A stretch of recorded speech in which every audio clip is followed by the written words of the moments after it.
Salut tout le monde, j'espère que vous allez bien. Bienvenue dans MMA Chill and Fight, de la baston tout en décontraction. Alors c'est bien connu, hein, pour faire un beau combat, il faut être deux.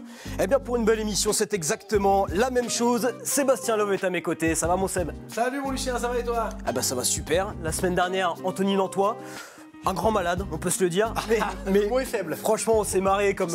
ouais, c'était assez incroyable. Super personnage, un super mec, un sanglier. Ouais, clairement, clairement. Et je voulais te dire aussi, quand même, parce qu'il y a eu le COF hein, à Brest. Oui. J'ai vu ton petit costume doré. Alors, c'était hyper osé, mais franchement, ça t'allait bien. Je te le dis. C'est gentil. Alors, il faut savoir que ce genre de costard, quand je mets les costards très colorés, c'est uniquement pour se piquer. Jamais je vais sortir avec. Non, bah oui. Non, mais celui-là était particulièrement moche. Ouais. C'est un des pires que t'as dans ta Oui, je crois. Ouais, je crois. Bon, ok. Bah, on va voir si notre invité aurait pu porter ce costume. On va lui demander dans quelques instants. Tu vas nous le présenter d'abord. Ancien combattant de Muay Thai, mais il a arrêté parce qu'il avait les tibias fragiles. C'est un des plus grands entraîneurs de MMA, mais pas par la taille. L'homme aux 1000 anecdotes, Monsieur Daniel Voire.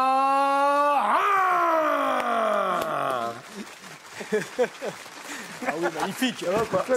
Ça j'aime bien. Ah, ouais, c'est le meilleur. Ça, franchement, je t'embauche. Ah, Dès que j'ai mon show, je t'embauche. Bon, t'inquiète pas, moi je te vannerai pas sur la taille, Daniel. non, Ok. mais- Là-dessus. Non, mais j'ai la taille standard quand même, 1,70. Ouais. 1,70 toi? Ouais. Ça veut dire un Ça, tu crois pas, quoi. Moi je fais un 68, mais souvent je dis un 70. Oui, bon, on arrondit. Voilà, arrondi. Voilà. C'est vrai qu'avec l'âge, on se tasse un peu. C'est vrai, j'avoue. Ouais. Bon, comment tu vas, Daniel? Bon, écoute, en pleine forme, on a envie. Ouais. Donc ça va, quoi. Je veux dire. Voilà. La santé avant tout, comme tu nous le disais en off. Exactement, à partir du moment que tu es vivant, ça va. Et voilà. Ah ouais.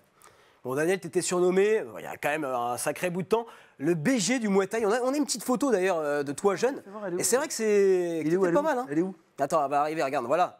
Quand même. Hein. Attends, j'étais bien. C'est J'étais pas avec mal, Mustapha Benatia. Tu te Ouais. rappelles de Mousse? Ouais. D'ailleurs, je l'embrasse. Un très grand coach, très grand combattant de Muay Thai. Exact, ouais. Mousse, putain, c'est vieux. Ça, c'était à Nanterre. T'avais quel âge là? Écoute, je crois que j'avais 23, 24 ans. Là, c'était 24. c'était France-Russie. Ok. Ouais, j'avais pris un russe. Au Palais des Sports de Nanterre. Ah oui, t'es un... Tu vois, c'était il y a à peu près 30 ans. Actuellement, ça tient toujours ce surnom de beau gosse du Muay Thai? Non, mais je vais te dire honnêtement. Attends, je pose cette t'explique. question, c'est Moi, fini ce temps-là. Et pourtant, il y a du maquillage. Hein. Non, mais c'est pas vrai. J'ai vu pas mal de vieilles qui me regardent quand même. Si, j'ai remarqué. C'est un autre public. Quoi, Ouais, mais, voilà. Et tu vois, L'appelle plus le beau gosse du monde.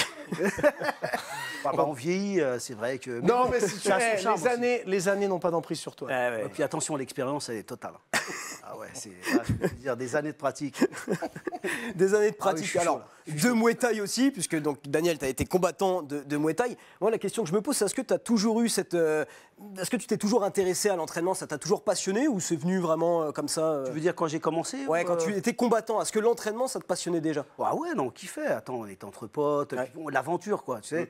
On s'entraînait dans plusieurs salles à l'époque, mais en plus, t'as vu, je sais pas si tu te rappelles du Muay Thai à l'époque. C'était un peu comme le MMA, c'était... C'était les prémices. Ah ouais, c'était... Tu sais, en fait, le mec qui faisait du Muay Thai, c'était... comment tu expliques? Comme le MMA, quoi. C'était vraiment des guerriers, parce que ça reste quand même un sport dur, hein, quand même. C'est plus dur. C'est ouais. plus dur que le MMA. Ah ouais, franchement, tu T'es prends d'accord. beaucoup de coups. D'accord. Et là, même quand tu gagnes, t'as mal.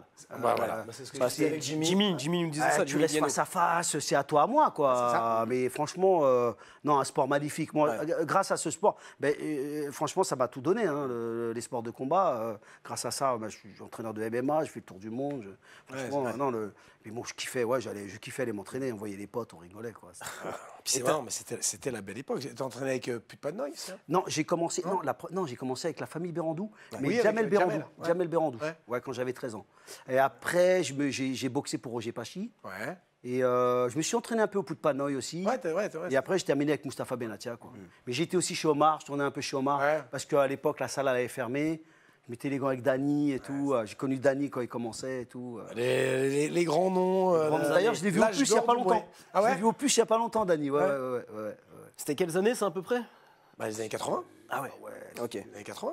C'est ça, hein? Ça Ouais. remonte un peu. 90, ouais. Ouais, c'est ça. Ouais, c'était fin, à partir de 85. Oui, voilà, début, voilà, c'est ça. exactement. 85, Exactement. c'était les meilleurs. C'était les grandes années Muay Thai. Hein. Ouais, c'est ça. Avant, il y avait des galas incroyables. Et tu savais déjà, à ce moment-là, quand tu étais combattant de Muay Thai, tu savais déjà qu'un jour tu voulais devenir coach ou Non, même pas? alors rien à voir. Ah ouais? En fait, tu sais, ça vient naturellement. Toi, tu t'entraînes dans les salles, généralement, ton coach a toujours besoin de quelqu'un pour l'aider. Tu vas le week-end en compétition, vous pouvez venir avec moi, tu masses les gars, tu t'accompagnes, tu vois. Donc c'est devenu comme ça. Et des fois, Mustapha, à l'époque, je me rappelle, Mustapha, il voyageait. Il voyageait? Il partait en vacances, il me dit, Daniel, tu peux coacher un gars pour moi. Une fois, j'avais coaché un gars qui avait combattu Tchèque Congo. Ah ouais. Ouais, à Japi, ouais, je me rappelle, il avait combattu 2 fois. Ouais. Saïd le coiffeur, d'ailleurs, je l'embrasse. Et en fait, ouais, c'est venu comme ça. Et après, qu'est-ce que j'ai fait? J'ai travaillé dans les écoles, tu sais, comme éducateur sportif. Et à l'époque, j'avais fait un projet, j'avais développé la boxe, le pied-point dans les écoles. Ouais. Et la fédération était intéressée. Parce que j'avais passé un brevet fédéral avec la Fédé, et ils m'ont mis dans la commission éducative. Ok. Et grâce à ça, je suis rentré comme coach de l'équipe de France. L'équipe de France de Muay Thai. Muay Thai. Et voilà, c'est venu comme ça en fait. Ok. Bah tiens, je vais poursuivre un peu le déroulé de ta vie parce que tu parlais du coup entraîneur de l'équipe de France de Muay Thai. Après, tu pars aussi, parce que ta femme est brésilienne. Oui. Tu pars au Brésil en J'étais 98. Voilà, j'étais C'est parti ça, hein, déjà un déjà peu parti, avant une année Ouais. pour voir comment c'était. Et ça m'avait énormément plu, sauf que j'ai pas réussi à m'installer là-bas. Ouais. Financièrement, j'arrivais pas. Parce que c'est compliqué, quand même ouais. compliqué. Ouais. Et à l'époque, c'était à l'époque du franc. Tu sais, le franc, donc, il n'avait pas une grosse force en termes de, tu sais, de pouvoir d'achat. Ouais. Et donc, j'ai attendu 4 ans et je suis reparti là-bas. Ben, juste après, en fait, j'étais coach pour l'équipe de France. La Fédé voulait que je travaille avec à l'époque. Ouais. Mais j'avais mon projet du Brésil. À l'époque, D'accord. j'avais acheté une maison là-bas. J'ai dit, Ah ouais, donc tu t'es dit, je vais essayer mon truc jusqu'au bout. Et donc tu t'installes là-bas, on est Voilà, en 2002, c'est ça, avec les Ouais, enfants, 2002. la Ouais, femme. ouais, ok. je pars et en fait, bon, il y a tout l'aspect théorique, mais la pratique, mon ami, c'est pas la même. Ah non, T'arrives, t'as envie de développer des trucs. Ah non, j'ai galéré quand Et même. toi, t'arrives là-bas, parce que tu dis j'ai un peu un projet et tout, mais t'as des contacts, t'as du réseau ou t'arrives vraiment J'avais des réseaux avec des mecs du Valais Tudo, en 98. Le problème, c'est que quand j'habitais là-bas, j'habitais à 2 heures de Rio. Oh. Parce que tu as la ville de Rio de Janeiro, mais tu as l'État de Rio. Ouais. Et moi, j'étais à 200 km. Et ce qui fait que là-bas, c'était assez isolé. Donc, qu'est-ce que j'ai fait? J'ai commencé à prospecter les gyms, j'ai donné des cours dans des gyms. Mais tu parlais portugais et tout déjà ou... Oui, en 98, non, je parlais pas portugais. Si, en 98, j'avais fait des cours. Ok. C'est-à-dire que j'avais été en université. Ok. J'ai commencé à parler. Donc, quand je suis arrivé en 2002, je parlais. Ouais, tu parlais. Ok. Mais j'ai galéré porte à porte. tu Ouais, vois. bah ouais. J'ai galéré comme un malade. T'arrives, il n'y a pas d'élèves. Ouais, c'est ça. T'étais pas bien payé. C'est là que j'ai rencontré un mec du MMA. Un mec du Jiu-Jitsu qui voulait être combattant de MMA. Oui, et Là, l'aventure a commencé là avec lui. Quoi. Et je crois que le premier combat s'est pas déroulé vraiment comme tu le voulais. C'était chaud. C'était à Curitiba, on a été dans le sud du Brésil.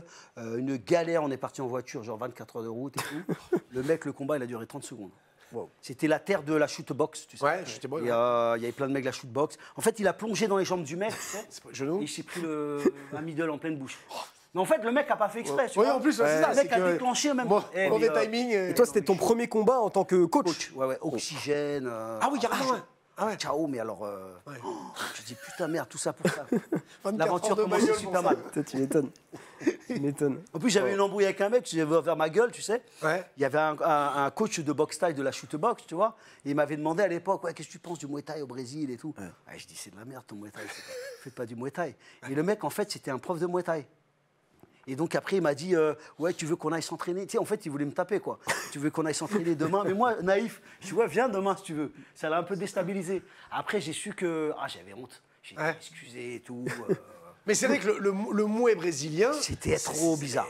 Mais quand tu dis trop bizarre, tu peux expliquer un peu plus en détail, c'est quoi? C'est pas structuré, c'est Non, pas... techniquement, c'était pas du mouet. Parce qu'à D'accord. l'époque, maintenant, ça a changé. Attention, les combattants brésiliens sont super forts. Mais à l'époque, tu sais, les moyens financiers. T'imagines Rio, Thaïlande, toi. Ils n'avaient pas les moyens. Ouais. Donc, souvent, c'était des mecs qui venaient du taekwondo, qui adaptaient des techniques. Donc, ils savaient. En fait, nous, en France, tu as vu le niveau de Muay Thai, il est monstrueux. Ouais. Donc, tu arrives, toi, avec ton Muay Thai traditionnel, tu vois les trucs. Tu dis, mais attends, c'est pas. Non, Déjà, c'est des c'était pas ceintures. du mouet. Ouais, Il y c'est avait ça, des c'est des ceintures. ceintures. Ouais, d'accord, ouais. Mecs qui sont en pantalon, tu vois, qui mettent des coups de pied, tu sais. On tu a regardes. capoeira. Ouais, c'est chelou, tu vois. Et moi, j'arrive avec des bonnes techniques. Et il disait, en fait, moi, je me faisais chasser, tu vois. Ah, ok. Et Ah ouais, ils aiment pas. Eh oui, bah forcément, t'es plus fort, t'arrives, étranger. Ouais, non, tu et- montes des trucs qu'ils connaissent pas. Tu sais, ils disent, ouais, lui, il va me prendre mon taf.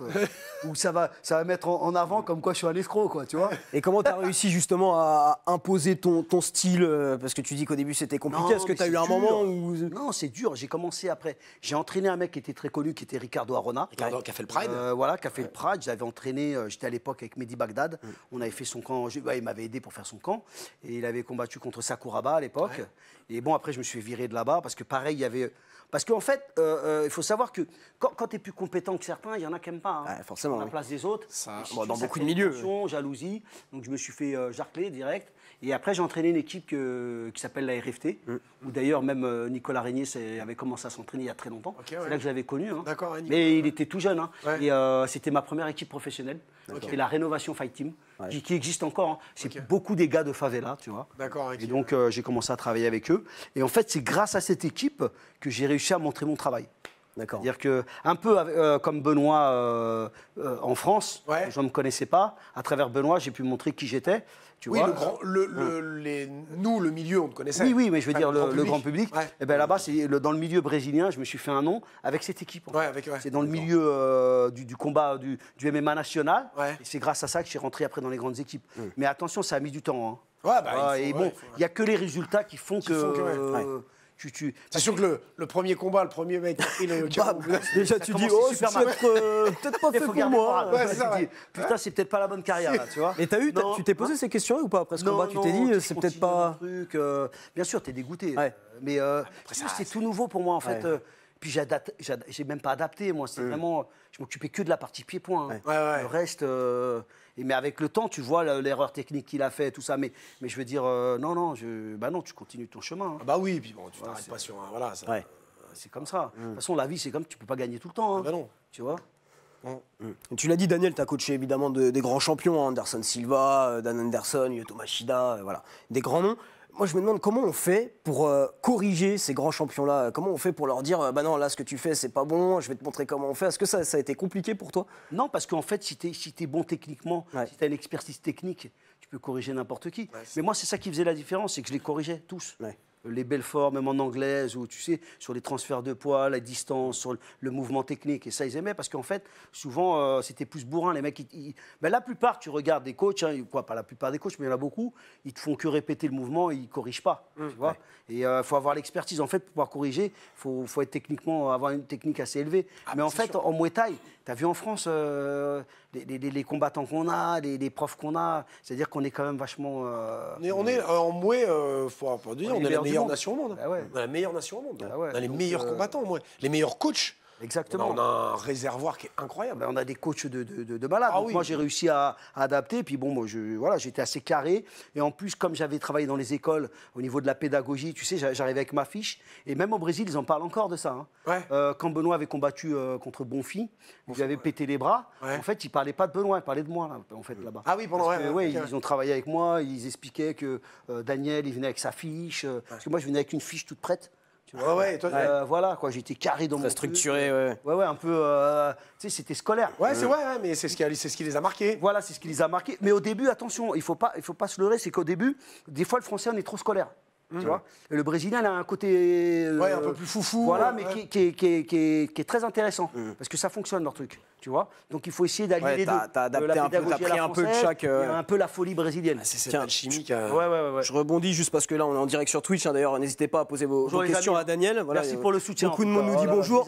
On a une question. Et les femmes, là, dites si je suis beau gosse. J'attends vos... Pour l'instant, ils ont dit que j'étais en train de... Attends. Ouais, j'étais un peu dégueulasse, ils ont dit. Pas top, Daniel, aujourd'hui. Daniel a bien vieilli. Non, mais c'est pas vrai. Je suis sûr qu'il y a des meufs qui m'envoient des cœurs. I love you, Sébastien Love. I love you. On a une question intéressante de Dex9100 qui te dit: Daniel, comment se passe la prépa de Mathieu Le Taux du Clos pour les Contenders? Quelle chance il a contre son adversaire? On a toujours une chance à partir du moment qu'on rentre dans la cage. Donc, par contre, non, ça se passe bien. Donc là, on a commencé. Là, pour l'instant, c'est vraiment tranquille. La semaine dernière, on a voyagé. Oh putain, je suis beau là. Ah ouais, les mecs, j'avais fait. Ah oui. L'artillerie lourde. Je te trouve mieux là, avec les lunettes et tout, ça donne un. Ouais, en plus, j'ai cassé un billet. Je fais pas mal charrier, mais attention, elle coûte cher. Bon, enfin bref. Oh putain, il a mon t-shirt, le Mathieu. J'aime bien Mathieu.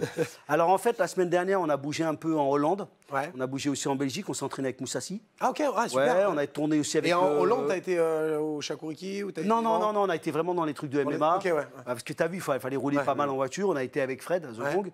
Et on a tourné aussi avec le champion du One. Ouais, Donc ok. ils ont vraiment kiffé Mathieu. Et en fait, là, pour l'instant, on fait un travail général. Et là, on part le 9 juillet au Brésil, à Rio, Ok. où on va faire tout son camp à Rio. Quoi. C'est quand d'ailleurs le premier combat Le contre 27 octobre. Le 27 août, pardon. 27 août. Donc ah ouais. on reste. Oui, donc c'est vraiment. Voilà, on reste du 9 juillet au 20 août à Rio. Et après, on part à Las Vegas direct pour le fight. Ok. D'accord. Donc ça va, là, ça suit son cours. Hein, tranquille. Donc on explique en cas de victoire, alors sous réserve, hein, il y a plein d'autres facteurs qui entrent en jeu, mais il pourrait peut-être prétendre à rejoindre l'UFC. Mais bon, pour ça, il faut marquer les esprits. Voilà, il faut gagner c'est- et marquer les esprits. C'est le Dana White Contender, ouais, c'est ça. Parce que le gars qui prend, il a déjà gagné et pourtant il refait les Dana White Contender. Ouais, c'est ça. C'est un Ouais, 11-1, donc, c'est ça Hein 11-1. Ouais, je ne sais pas si on peut donner son nom encore. De toute façon, je ne me rappelle même plus. De toute façon. Je sais même Je sais pas. qu'il est au Brésil, il vient du Brésil. Ouais, c'est un Brésilien. Ouais. 11-1, Brésilien. Et Mathieu, Ouais. là, il est à combien là Il est à 6-2, je crois. Ouais. Il est bien, Mathieu. hein. Bah, Il est bien, avec ouais. Hexagone, il a été. Ouais, donc maintenant, tu Impressionnant. vois, c'est une grosse opportunité. Là, oui. il part à Las Vegas la semaine prochaine, juste pour faire des photos. T'imagines, toi Ah ouais, carrément. Ouais, Juste ouais. pour faire des Photoshoot, photos. 2 jours à Las Vegas. Ah ouais. Ah ouais, tu sais, il rigole pas. Hein. Tu viens de prendre des taufs et tu rentres chez toi. C'est ça. Bon, Tout est faut pris se en charge. manger, là, hein Tout est pris en charge. En charge, ouais. Ouais. C'est la classe. ça. C'est la classe. En France, on dit viens faire C'est des la photos. classe à Par Las contre, tu Vegas. payes ton Par train. Bah, regarde, Seb, il dit je vais expliquer, mais Tu par ramènes contre, ton appareil Tu ramènes ton appareil photo. Tu feras les selfies, tu te démerdes. Mec, t'as rien à bouffer en plus, vas-y. Et il te fait payer, tu sais, il te fait payer. Tout. Merde. Ah ouais, c'est vrai, j'avais pas pensé à ça. Tiens, j'en profite, Daniel, parce qu'on parlait de Mathieu. C'est quoi, toi, ta relation avec tes combattants? Comment tu te comportes avec eux? Non, je n'ai aucune relation sexuelle avec mes combattants. Ah, t'as été donné mes parents sucettes là, ton gars là. Tu peux le dire, c'est pas en direct, là, vas-y.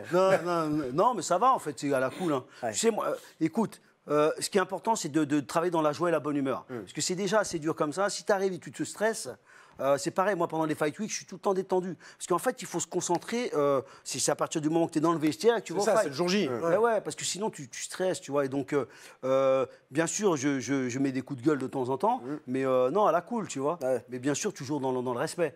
J'aime pas. Je pense qu'il faut avoir de l'humilité quand même, tu vois. De toute façon, ce qui est bien dans le MMA, même dans les sports de combat, c'est que si tu n'as pas d'humilité, la cage ou le ring va te ça, c'est clair. remettre tout de suite à ta place. Ah oui, ça dure pas longtemps. C'est vrai ou pas? Ah, c'est clair. Il y a un moment, il faut, tu vois, ça c'est. Mais c'est pas dur d'instaurer des fois, c'est ce rapport entre, par exemple, je vois avec Mathieu, Ouais. d'être coach, pote, mais pas trop pas trop, pote, ouais, parce ouais. que je suis son coach. Alors si je suis trop pote, alors que je suis son coach, Mettre un ça, peu c'est une limite, difficile quoi, à gérer. un peu une Non, barrière. mais c'est un équilibre, tu sais, Ouais. c'est l'habitude. Hein. Ah non, je pousse des gueulantes des fois, moi. Ouais, bah oui, il faut, tout non, non, simplement. c'est un équilibre. Ouais. Et ça, S'il va un peu trop, je le remets tout de suite à sa place. et ça t'est déjà arrivé, ça, avec un combattant, de sentir que ça basculait peut-être un peu trop dans Oui, le côté mais on pote recadre tout de suite. Ah, tu remets tout de Tu suite. vois, voilà, tu vois, reste tranquille, l'ami, tu vois. Bah ouais. Ouais, il y a une hiérarchie. Un Mais coach. ouais, mais Ah, c'est faut les pas non valeurs plus être qu'on a, trop, ouais. tu vois. Ouais. Je veux dire, c'est pas non plus l'armée, tu vois. Je veux dire, tu vois. Moi, en fait, écoute, faut quand même que je passe du bon temps aussi. Regarde, si tu vas là-bas, tu sens que tu vas pas passer du bon temps. Attends, on n'a qu'une vie et tu passes du temps avec eux.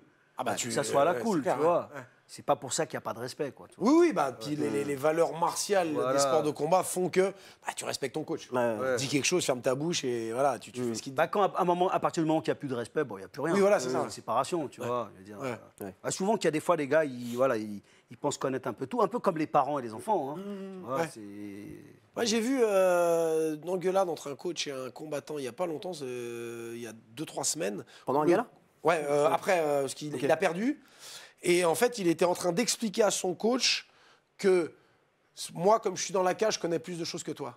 Il dit ça à son coach. Bah, c'est chaud quand même. Ah ouais, voilà, le gars a rien compris. La combat Enfin, tout bon. seul, coach-toi Ouais. tout Mais c'est seul, ce qu'il lui a dit. entraîne-toi Il fait, tout c'est seul. ça Ouais. Allez, salut, au revoir. Ouais. Et il s'est barré. Ah non, mais il a eu raison. Moi, Un amateur, hein. Ah, c'est Même chaud. pas un pro, c'est un c'est combat chaud. amateur. Ouais, mais là, c'est Mais chaud. on est dans quel monde on est là? Oui, mais là, le gars, tu sais très bien qu'il va pas aller, il va pas Non, aller et loin. puis il ira pas loin. C'est le début de la fin. Moi, j'ai eu des stress avec des combattants. Une fois à Las Vegas, j'avais eu un stress. Hein. D'ailleurs, ça s'est terminé derrière. Parce que le gars n'avait pas suivi la stratégie et perd à cause d'une connerie, tu vois. Parce qu'il ça, avait c'est voulu faire le buzz dans la cage. Parce que C'était t'as qui ça aussi. C'était qui C'était Mehdi Bagdad. Ah, Mehdi à l'époque, Bagdad, ouais. combat plus, Mehdi, non? Non, je crois qu'il a arrêté. arrêté, hein. C'était stressé, tu vois. Mais vraiment, Ouais. en plus, c'était un gros combat. Il gagnait et sur une erreur technique, il perd. Et ça a des grosses conséquences derrière. Tu vois, Ouais, c'est ça, quand le tu es à l'UFC. Tu vois, c'est des grosses conséquences financières déjà. Et puis même, voilà, tu peux te faire virer derrière. Et puis bon, mais même toi, tu es dégoûté. Tu t'es investi. Tu peux perdre. Mais il faut quand même suivre une ligne et écouter ton coach, quand même, un minimum. Ouais. Quand on est le troisième œil, on voit des choses que lui ne peut pas voir. Mais c'est vrai que par contre, quand il est dans la cage, il sent des trucs que nous, on ne peut pas sentir. Ouais. Des fois, il faut laisser aussi le combattant s'exprimer et pas le brider, tu vois. Parce que, Oui, bien sûr. parce que toi, des fois, tu vas lui donner une consigne, mais lui, dans va la la position où remodeler il un est, peu à oui, sa voilà, sauce, en fait, il ne peut pas l'appliquer, tu vois. Ouais, Donc, c'est- des fois, il faut laisser... C'est un équilibre qui est, voilà, qui est c'est- dur à c'est avoir, mais compliqué. c'est avec l'expérience, tu vois. C'est pas bon non plus de bombarder d'informations. D'infos, ouais. Ouais, c'est chaud. quoi. Ah, il y en a, c'est Il y magnifique. en a, c'est chaud. Ouais, ils racontent t'en as, des c'est un poèmes. peu too much, ouais. Il y en a, ils racontent leur life. Dédicace à comment il s'appelle, à Monsieur Chungi de Sciences du Cas. Ouais. Oh putain, quand À il Marseille, coach, ouais. Il s'arrête plus. Il s'arrête plus. Il est énorme. possédé, Il est le mec. adorable, hein, mais il gueule en plus. Non, il faut laisser un peu. Ouais. Mais voilà, Tu laisses ouais. un peu faire, tu vois. Et ça t'est déjà Mais arrivé, toi, de te gourer, de te planter, de Bien sûr. prévoir un game plan? En fait, tu dis, putain, merde, en fait, non, Bien ça sûr, va pas, on là, fait ce que tous j'ai des fait. erreurs. Mais ouais. Attends, on est humain. Hein, Des fois, puis surtout après, avec le recul, tu te dis, ah, si j'avais su, mais bon, tu peux Ouais. jamais savoir. C'est pas une science exacte. C'est pas une science exacte. Parce qu'il ne faut pas oublier que tu as un mec en face. Les gens, ils oublient ça, quoi. Tu sais, ils ont l'impression, ouais, mais pourquoi tu as perdu? Ben, parce que peut-être le mec était meilleur que moi. Ouais. L'autre aussi, il veut gagner. Et tu sais, ça va vite. Tu sais, quand tu es au bord de la cage, quand tu es en dessous, j'explique, tu sens ça. Déjà, ta vision, elle est c'est comme si tu coachais à plat ventre. Ouais. Tu vois, tu as vu dans la salle, tu es debout. Mais quand tu coaches à plat ventre, tu n'as pas la même vision. Ouais, t'as pas, ouais. Le bruit, le tout. Donc, c'est vrai qu'au niveau de la perception, c'est assez complexe. Hein. Ça va vite. Tu vois, en vitesse réelle, c'est pas pareil. Hein. Ah non, Tu mais vois, c'est- donc, bien sûr que tu fais des erreurs. Et c'est peut-être un peu le secret pour durer aussi, c'est de toujours se remettre en question, d'être Bah oui, un éternel bah oui, insatisfait, de bah oui. toujours. C'est ça? Et puis aussi, Toi, c'est qui te bien fais d'aller durer voir autant. ce qui se passe un peu ailleurs, voir certains entraînements. Là, c'était hyper bénéfique ce que j'ai vu comme entraînement en Hollande et en Belgique. C'est vraiment différent, mais il y a toujours quelque chose à prendre. tu Ouais, vois. c'est clair. Tiens, mais il y a une question intéressante encore de le chat de Raskar Kapak. Bon, c'est pas encore une femme qui te dit que t'es beau, ça va peut-être arriver, mais Ah, merde, pour l'instant, c'est pas ce non. bordel, là-haut. Comment Oh, les meufs, comment choisis-tu les combattants que tu entraînes? En fait, moi, ça se passe comme ça. En fait, déjà, je veux voir si je vois le gars régulièrement. Ouais. C'est-à-dire, je vois s'il est assidu. Tu sais, c'est pas je viens pas. Non, je Ok, le vois tout le ouais. temps. Et il y a un moment, je commence à m'intéresser à lui. Ok. Tu vois. Ouais, il faut que ça soit, voilà, faut qu'il soit faut investi, vraiment- qu'il soit sérieux. Parce que moi, je coach pas beaucoup de monde, parce que ça prend du temps, c'est fatigant, et voilà, quoi. Il y en a qui... Et c'est pareil. Comme je dis, si tu viens me voir, c'est que tu veux aller vraiment à haut niveau. Ça sert à rien de venir me voir. Parce que j'ai des combattants qui m'ont lâché en cours de route, mais j'ai senti qu'ils ne voulaient pas aller... Ouais, qu'ils c'était voulaient vrai. pas passer un palier. D'accord. Tu vois. Donc c'est toujours dans ce sens-là. Toi, Ouais. très rarement, tu vas voir un gars et tu dis je te veux, quoi. Oui, voilà, j'ai eu ça, des combattants où on a commencé à aller dans les gros orgas, et ça a commencé à... Ouais. Pas les Chinois. tu vois. Ouais. D'accord, ok. Rien contre les Chinois. Hein. Non, mais justement, après, on peut peut-être aborder ce point-là aussi, c'est que tu l'as dit dans plein d'autres interviews, mais la vie de coach, c'est un boulot hyper instable. Enfin, tu as toujours une épée de Damoclès au-dessus de la tête. Bah, surtout le mien, parce que moi, je vis que de ça. Donc, Ouais. je sais pas si tu vois, j'ai pas, parce qu'il y a beaucoup de coachs qui ont un boulot fixe à côté. Moi, je fais que ça professionnellement, donc c'est hyper dur. C'est-à-dire qu'en fait, bah, ouais, le nerf de la guerre, c'est l'argent. Il ne faut pas se mentir. Donc, c'est les montagnes russes. Hein. C'est ingrat. Ouais, c'est ingrat comme métier. Ouais, très ingrat. Tu donnes tout à quelqu'un, tu lui transmets ton savoir, tu te lèves Ton en te réseau, ton disant, expertise, je vais ouais. lui apprendre tout ce que je sais. Ouais. Et des fois, le retour, c'est ouais, c'est bon, je n'ai pas envie d'aller m'entraîner aujourd'hui. Ouais. Oh, je me lève pour toi. C'est vrai. Non, mais c'est Je me ça, lève hein. pour toi. Mais en fait, C'est ingrat comme boulot. Bah oui, on le voit. Hein. De toute façon, il y a encore l'exemple là, il n'y a pas longtemps. Donc, en fait, l'histoire se répète sans arrêt. Hein. Ouais. Et bah, c'est vrai que mentalement, il faut être fort. Et puis, bah, il faut continuer sa route, ça fait partie du jeu. Quoi. Des exceptions, on en a, et on en aura encore. Oui, bah ça, voilà. C'est comme ça. Et il y a eu des moments quand tu as eu ces séparations, et notamment celle récente, où tu t'es dit, vas-y, c'est bon, quoi. Bah oui, mais oui, tout en l'air, j'arrête. Bah, bien sûr, tu es en période de doute, tu es dégoûté. En fait, c'est même pas que tu es en période de doute, parce que moi, j'ai un savoir-faire énorme. C'est pas pour me vanter, mais moi, je suis un coach international. Quand on me parle de coach français, en fait, j'ai rien à voir avec.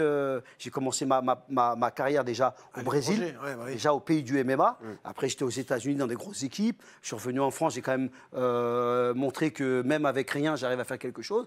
Et donc, je crois en ce que je fais. Mais bien sûr que tu as des doutes. Ouais. Et bien sûr que des fois, tu perds de la motivation. Tu vois, c'est-à-dire que tu dis... Quand j'étais revenu des États-Unis, quand j'avais arrêté, quand je suis revenu des États-Unis en France, je voulais tout arrêter. Ouais. J'ai dit, je ne veux plus faire de MMA. Sorte un peu de burn-out, voilà, ou peut-être un marre.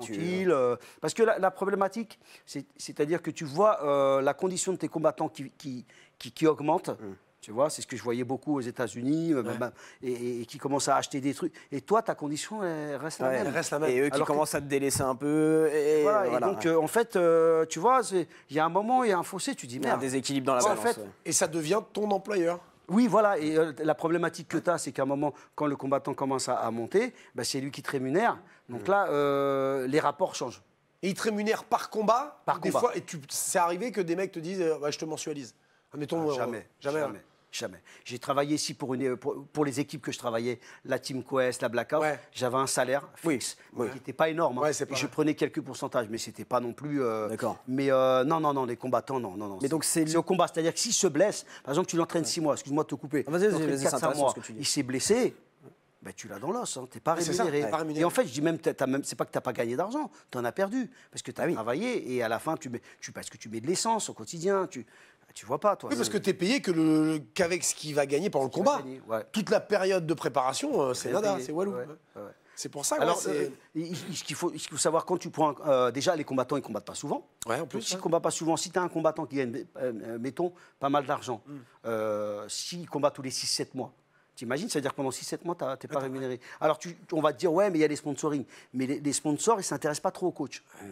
C'est pour le combattant, le sponsor. Voilà, donc c'est très difficile. Ouais. Donc si tu as une gym, ok, tu arrives à t'en sortir, mais tu vois, c'est quand même c'est hyper instable.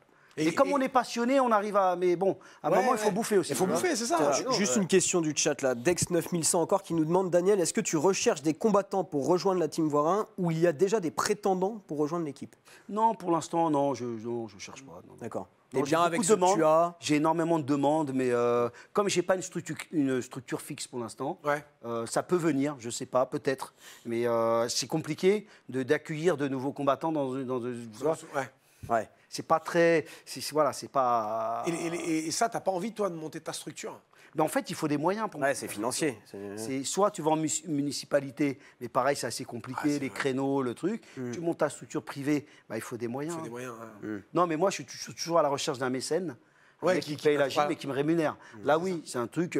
moi, je vends mon expertise. Ouais, c'est ça. Je veux dire, monter une structure, non, je préfère acheter un appart. Oui, bien sûr. Ça va me rapporter mieux, moins de stress. Oui, puis à un moment, il faut utiliser sa tête. Sachant qu'une gym, si tu prends... En plus, si tu as une gym privée, il va falloir que tu donnes des cours commerciaux. Donc tu vas te concentrer à essayer de faire de l'argent que tu ne vas pas arriver à faire. Ça t'emmerde, non? T'as pas envie, toi, de faire ça? Non, je ne peux pas. Je te dis non. Moi, c'est vraiment une structure professionnelle qui m'intéresse. Les cours commerciaux, j'ai rien contre, mais moi, je suis pas... ça me saoule vite. Oui, c'est vrai. Les stages, non. D'ailleurs, n'hésitez pas à m'appeler sur Insta pour les stages. Oui, d'ailleurs, il y a un stage au Brésil. T'arrêtes pas, là, les stages. Ouais, je fais pas mal. Il y a un stage au Brésil. Je fais pas de prix, hein. Je n'ai pas avec les prix, les gars. Stage au Brésil du 17 juillet au 27 juillet. Il n'y a pas de code promo. Oui, le stage, d'ailleurs... Voilà, oh putain, t'as vu, regarde, je suis pas beau avec l'autre coco, là, regarde. Ah oui, c'est très bon. Tu vois, à gauche, 2 salles, 2 ambiances. Vous n'avez pas vu, mais là, derrière, une brésilienne en string à gauche. S'il n'y a pas le MMA, tu te dis c'est un stage où tranquille, tu non, mais ça va être cool. Ah ouais, non, ça va être cool. Alors, par contre, le stage est plein, mais je rajoute 2 places. Allez, je rajoute 2 places, mais bien sûr, il faut payer. Ah bah oui. Attends. C'est où au Brésil? Rio de Janeiro. Ah ouais, en plus. Alors, on va s'entraîner à Botafogo, on va faire des entraînements aussi à Copacabana. Oh là là. C'est écrit Rio quand même. Ouais. Où? Là, Rio. Non, mais, ah oui, t'as même pas regardé. Putain, file-lui tes lunettes peut-être. Il m'a vu beau gosse, il a vu la photo, il voit Daniel avec l'autre coco. Moi, je cherchais sur la plage. Il cherchait les meufs derrière. Ah ouais, d'accord, ouais. Non, donc ton stage. Ok. Donc du 17 au 27 juillet à Rio. Daniel, moi je voudrais quand même revenir. On parlait de tous ces épisodes un peu compliqués avec les séparations des combattants. Bon, t'en as eu une récemment. Voilà, Benoît Saint-Denis, on peut le dire, tout le monde est au courant. Comment t'arrives justement à te dire, je repars. Allez, j'ai encore la flamme, j'y retourne. Qu'est-ce qui fait qu'à chaque fois, tu as toujours la même envie qui reste malgré ces déceptions? Non, mais parce qu'en fait, écoute, l'aventure est sympa, on s'éclate, tu vois, mais c'est vrai que des fois, j'ai envie d'arrêter parce que des fois, ça me saoule. Parce que l'investissement, il est énorme, tu vois, c'est du temps. Et tu as vu, ça met beaucoup de temps pour faire monter un gars et puis tu n'es même pas sûr de le faire monter. Oui, en plus, c'est ça. C'est une vie de vagabond. Je ne sais même pas comment j'arrive à avoir de l'énergie. Tu vois, je ne peux même pas te dire. Je pense que c'est le milieu qui veut ça. C'est un milieu qu'on adore. C'est un milieu, des fois, on le déteste parce qu'on en a ras-le-bol, etc. Mais on n'arrive pas à s'en séparer. Ouais, je pense qu'on est un peu addict. C'est ça? Ouais, c'est un peu une drogue. Mais ouais, parce que c'est une passion. Hein, tu sais, c'est une passion, mais c'est dur de trouver l'équilibre. C'est dur de vivre de sa passion. Hein. C'est pas évident. Hein, tu vois. C'est pour ça, si vous cherchez un acteur, un truc, n'hésitez pas à me contacter. Attends, mais on va mettre en contact avec Jérôme Le Banner ou Jimmy Vienno pour aussi être acteur. Ils sont acteurs. Jérôme, il a joué dans un film, c'est vrai. un petit projet théâtre. Et même Fatal, t'as jamais vu Fatal? Le film Fatal avec. Arme fatale? Non, avec Michael Youn. C'est un film de boule, ça que tu es en train de dire. Non, hier, j'étais avec Manu, lui, il est fatal. Lui, il est fatal. Oui, Manu Ferreira, oui. Tiens, faites une petite recherche. Bonjour, Manu. Faites une petite recherche. Vous allez comprendre. Lui, franchement, c'est le top. Hein. C'est le GOAT. Oui, c'est le GOAT. Donc, peut-être qu'on l'invitera un jour, tiens, Manu Ferreira, on pourrait se marrer. Bah, carrément. Manu, il est excellent. Ouais. Mais au Brésil, là, tu viens, le stage, il n'y a que les Français? Ou des gens du Brésil peuvent venir Non, en fait, il n'y a que des Français. Ouais. Non, j'ai des Brésiliens qui m'ont contacté sur place. Daniel, je peux me greffer. Ouais, voilà. Bon, les gars, on va pas être 50 non plus, tu vois. Mais je vais essayer de bouger un peu à droite, à gauche. Je vais essayer d'aller dans un endroit voir Pedro Rizzo. Je sais pas si vous vous rappelez Pedro Rizzo. Carrément, alors, Pedro Rizzo, il a une gym un peu dans une favela où il aide beaucoup les gens de quartier. Et j'aimerais bien aller faire un stage là-bas pour le remercier. Parce que quand j'étais avec Anderson Silva, quand je m'étais séparé, j'ai passé une phase un peu difficile, même financièrement. Ouais. Et lui, je le prenais en cours particulier. Ok. Et il y avait Glover Teixeira à l'époque. Il n'était pas encore à l'UFC. Pedro Rizzo, c'est élève de Marco Ruas. Voilà, Marco Ruas, exactement. Marco Ruas Basruten. Voilà, exactement. J'aimerais bien faire un stage chez lui, ramener les jeunes, où on ramène aussi, si on fait beaucoup ça au Brésil, tu ramènes un kilo de bouffe pour les jeunes des favelas. Tu vas faire un petit truc sympa, tu vois. Tu vois donc, c'est vachement bien ça. Ouais, j'aimerais bien faire ça. Quel âge il fait Pedro Rizzo là? Il a au moins la cinquantaine. Ouais, cinquantaine aussi. C'est un poids lourd, qui a combattu Randy Couture pour la ceinture à l'UFC, qui s'est fait voler d'ailleurs. Pedro Rizzo. Petite référence là dans le chat, Daniel. Alors, est-ce que tu es toujours SDF? Est-ce que la formule sans dojo fixe, ça marche bien? Oui, ça marche bien, mais ça a ses limites. Il ne faut pas mentir, ça a ses limites, dans le sens où on arrive, mais ça reste quand même artisanal, et ça reste quand même du bricolage, dans le sens où il n'y a pas d'autres coachs qui m'aident, dans le sens où, par exemple, dans une structure fixe, je pourrais intégrer des coachs de sol, des coachs de lutte, où je pourrais faire un travail beaucoup plus... plus professionnel, quoi. C'est pas que c'est pas professionnel, mais ça reste quand même hyper instable. Okay. Là, t'as pas de un préparateur physique? Ouais, ils ont, mais il n'y a pas de suivi. Tu vois, c'est un peu. C'est super chaud ça. Donc, il faut savoir que j'ai réussi même à amener des mecs comme Benoît à très haut niveau, sans rien. Et tu te rends compte que sans ça, t'arrives à monter des mecs. Non, mais c'est ça. C'est dingue. Donc si t'as un gym, le gym voire un, mais imagine le. Ça peut, j'espère. Regarde, Mathieu, il est au Dana White Contender, on peut dire ce que. Ouais, non, mais oui, bien sûr. C'est le premier Français au Dana White Contender, je crois. Ouais. Il y a eu un Belge, il y a eu. Mais en français. Et il paraît qu'il va en avoir un autre, d'après ce que j'ai entendu. Mais c'est le premier Français, Et est-ce que tu penses justement que en restant comme ça, en restant seul dans l'entraînement, est-ce que tu peux amener un Français à une ceinture, à la ceinture de l'UFC par exemple? Oui, c'est possible. Ou est-ce que c'est une condition vraiment essentielle de te staffer pour réussir? Non, c'est possible, mais je veux dire, si tu as tout le staff, tu vas plus loin. Parce que tu as les sparring qui viennent avec, tu as une structure beaucoup plus solide. Tu vois, parce qu'il faut savoir que quand tu as tout sur toi, c'est fatigant, tu vois. Je vais te donner l'exemple, quand je suis parti à Chicago avec Romain qui a combattu au PFL, il fallait que je le gère. Bon, il n'y a pas que moi qui fais ça, il y a plein d'autres combattants, entraîneurs, mais tu le gères, il faut que tu fasses le cutting. Déjà, tu es tout seul à faire cutter le gars, c'est fatigant, il faut que tu gères tout. Et tu sais, quand tu arrives pour le combat, voilà, t'es tout seul dans le coin et tout, c'est pas pareil, Ouais, tu vois. C'est dur, tu t'es tapé le voyage. Je suis plus tout jeune, hein, tu vois, il faut dire la vérité, tu vois. Même si Ouais, je il y suis a un moment, même si il y a je me encore, vois à l'écran. Ah, puis en plus, t'es pile dans le style d'émission, et même à Chill and Fight, les Voilà, petites sandalettes, je suis les venu en petits. claquette là, et c'est- tout. ouais. Putain, mais il caille un peu dehors quand même. Hein. Il fait le beau gosse là. Tout le monde l'a regardé, Ils en me mode, regardaient, il c'est fait un quoi, ouf, lui lui ou quoi? Mais tu sais, moi j'ai une anecdote avec quand c'était en 2015 au Festival des Arts Martiaux, t'étais avec Lyoto. Ah, Lyoto Machida, ouais, ouais. Machida, ouais. Et je dis, donc je vois Jérôme, on faisait le jubilé de Le Banner. Ernesto House vient me dire bonjour et tout. Et Lyoto Machida, j'avais jamais rencontré. Ok. Je connaissais pas. Et il vient, j'étais en train de discuter avec Ernesto, tac, il vient. Et on parle de toi. Et en fait, il parlait anglais. Ouais. Et il me dit, je dis, venu avec les coachs, les différents coachs pour le truc de Jérôme, machin. Et il te regarde, il fait, this guy, juste ça, il me dit, en te montrant toi du doigt. Qui ça, qui ça? Lyoto, Ah oui, ah ouais. Lyoto Machida. Ouais. Ouais. Oui, bah ouais, c'était mon. Bah ouais, À cette époque-là, tu l'avais, t'étais toujours avec lui. Oui, oui, j'ai voyagé avec lui. Bah attends. C'était quoi, 2015? Mais attends, mais c'était une dinguerie ce voyage. En fait, il allait combattre Romero, je crois. Je suis pas sûr, ouais, Romero. On a fait 3 jours en France.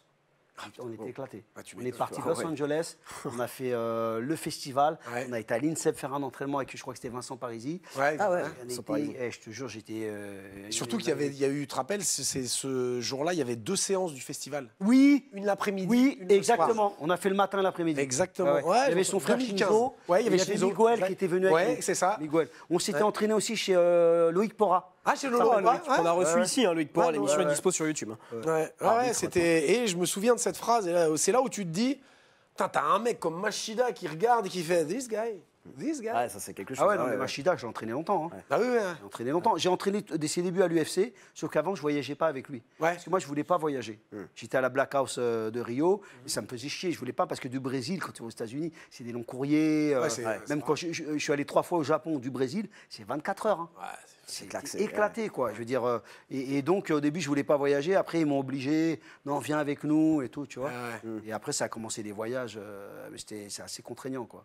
Tiens, je vais te poser une question qui est peut-être un peu difficile à répondre, mais parmi tous les combattants que tu as entraînés, est-ce que c'est lequel celui avec qui tu as pris le plus de plaisir à coacher, celui que tu as préféré coacher? Est-ce qu'il y en a un qui sort du lot? Dan Andersen, il était cool. Hein. Ouais. Dan, il était vraiment cool. Il était vraiment cool, hein, sérieux. C'était le mec qui se prenait pas du tout la tête. Il m'a aidé à déménager. Ah ouais. Lui, par exemple, tu sais, comme on habitait aux États-Unis, il savait qu'on était loin de notre famille pendant Noël. Il nous invitait à manger. tu Ah, vois. c'est super gentil, ouais, Ah c'est non, vrai. ça fait plaisir, tu vois. Parce qu'il savait que. Non, c'était vraiment un mec sympa. Et des fois, il faisait des teufs, tu sais, à l'américaine. Il avait une grande maison en Californie, Ouais. avec piscine. Mais il y a Diabaté, hein, le Ouais, Ah oui, Cyril, c'est qu'on a ouais, reçu je remercie ici Cyril, aussi, c'est hein. lui qui m'a. Celui que t'as mis en relation avec la il m'a Team mis en Quest. relation. C'est vraiment ce qu'il a Ouais. fait, c'est énorme. En fait, il s'en foutait du coaching, Dan. C'est les soirées avec la piscine. Attends, mais. Je le vois arriver en claquette. Non, mais et ouais. tout. Alors, Ouais, mais c'est ça. on n'attend pas Parti, Daniel, bien il sûr. faisait cuire le cochon. Ah ouais, non, Je non. vois toi arriver. Ah, On c'était- n'attend pas on n'attend Daniel. pas Daniel, avec avec les petits shorts de picolets, plage. Comme sur la photo, on peut remettre la photo du stage là, de Rio. Là. Et par contre, tu pouvais pas mettre de boule bite aux États-Unis. Hein. Non, c'est short long. Ah, j'ai mis un maillot de bain, laisse tomber. Comme ça, avec la petite note Ah là, coco, là. j'étais beau gosse. Alors, Ah ouais, là, ça y allait. quoi. Ah ouais. j'imagine trop la scène. Ah, c'était cool. Non, mais il était vraiment sympa. Ouais, c'était un mec sympa. Ouais, même en fight, il se prenait pas la tête. À l'époque, quand il avait combattu Fedor, je me rappelle, le mec, tu vois, c'est incroyable, ce gars. Il était Ah, incroyable. qu'est-ce qu'il a Et pu. ouais, voilà, il était. Même en camp d'entraînement, c'est pas le mec, parce qu'il y a des camps, il y a des combattants, ils te font chier, quoi, tu vois. Ouais. Tu sais, des fois, ouais, non, mais t'es où? Tu sais, il faut être à dispo dans la chambre, tu vois. Lui, en gros, tu viens à cette heure-là, après, démerde-toi. Ouais. Et lui, la particularité, c'est que, tu sais ce qu'il faisait, lui? Avant le combat, il allait acheter plein de boissons. Et il se défonçait après à l'alcool. Ah bon? Il aimait bien picoler. Avant le Ah combat? ouais, c'est-à-dire qu'il achetait après. Avant le combat, non. Avant le combat. Il achetait avant et- Ah oui, ok. Il était dans le frigo, Ouais, ouais. la vodka, tout le bordel, et après. Et des fois, il allait frapper pour aller chercher l'autre combattant, et il se faisait la teuf. Ah oui, carrément. Ouais, à l'ancienne, hein. Ah ouais. Ah, c'est vraiment. ouais, Incroyable. Incroyable. Ouais, énorme. c'est- Énorme. Lui, il a pris tout le monde. Tu as regardé. Soit au Pride ou à l'UFC, il a pris tout le monde. Ben, comme Moussassi, hein. Ouais, c'est ça, Comme ouais. D'ailleurs, Moussassi a battu Dan, hein. Oui, exact. Moi, Moussassi, je l'ai présenté. On avait été commenter l'UFC à Berlin avec, avec Ah ouais. Vincent. Et il combattait. Il est incroyable, incroyable. Ouais, Pareil. incroyable, ouais. C'est dans la même trempe que qui l'avait Dan, pris, ouais. ces mecs-là, c'est des... Ouais. Et puis l'humilité, tu vois, c'est... les mecs, ils se la jouent pas du tout. Ouais, Bon, de toute façon, oui, ce qui fait aussi le secret des grands Ouais, champions. exactement. Non, on va enchaîner avec une autre rubrique, mais avant ça, quand même, une question du chat. Donc, c'est Crisio. Bon, on savait qu'une question comme ça allait arriver. Tu y réponds si tu veux. Daniel, est-ce que c'est un arrêt définitif avec Benoît ou une pause? Non, c'est définitif. Ok. Il y a 0 pause. D'accord. Il y a plus. Non, il y a un moment, il faut appeler un chat un chat. Ah ouais. Ça vient pas de moi, c'est définitif. D'accord. Pas de retour. Ok. Une fenêtre se ferme, une autre s'ouvre. D'accord. Est-ce que, mine de rien, parce qu'on parlait aussi des bons souvenirs avec les combattants et tout, tu nous disais Dan Henderson, est-ce que quand même, Benoît, ça reste, même avec ce qui se passe maintenant, je sais que voilà, ça doit être dur à digérer, la plaie n'est pas refermée, mais est-ce que tout de même, tu gardes beaucoup de positif de cette aventure avec Bien Benoît? sûr, c'est une aventure incroyable. Pour moi, c'est le top. Je prends un mec de 0, je la ramène à ce niveau-là, et on a gagné des guerres, on a fait des trucs incroyables. C'est-à-dire que maintenant, il est connu au niveau international.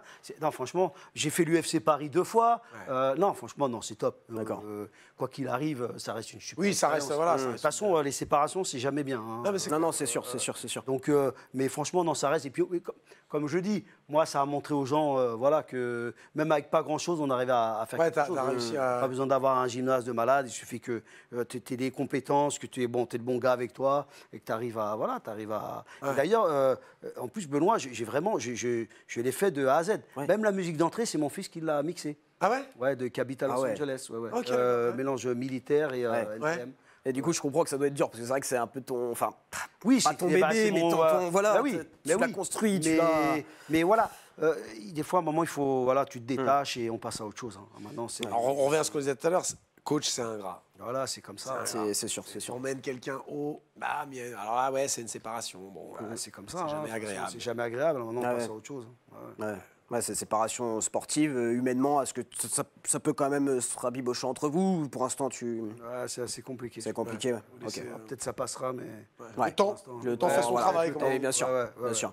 Bon, on va faire une petite séquence sympa. On t'a fait un petit truc. En tant que coach, est-ce que tu as déjà, on va te proposer plein de situations et tu vas nous dire si Ouais. oui ou non tu as déjà... Vas-y, Ok. vas-y. Allez, en tant que coach, est-ce que tu as déjà viré un mec d'un entraînement? Oui, ça m'est arrivé. Ok. Ouais. Ça m'est arrivé, c'était une meuf.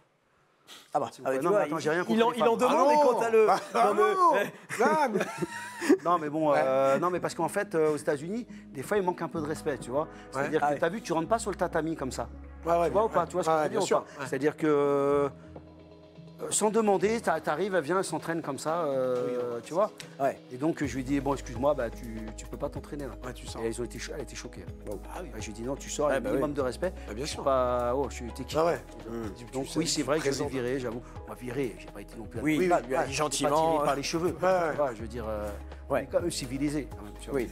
Alors, est-ce que tu as déjà pris un coup violent par un de tes élèves, mais vraiment, genre, être un peu sonné Ouais, Minotaur, il m'a mis. Une fois, j'ai mis une patte d'ours, il a raté la patte d'ours. Il était gaucher, il me l'a mis en plein dans le front. Ouh.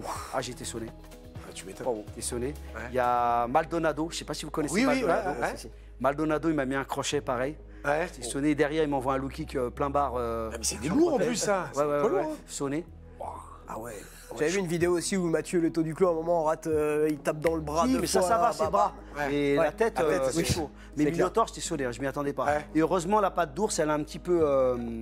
Sorbet Elle a un petit peu, absorbé, mais atténué, je l'ai pris en plein front. Tu sais, j'ai l'impression d'avoir pris un camion dans la tête.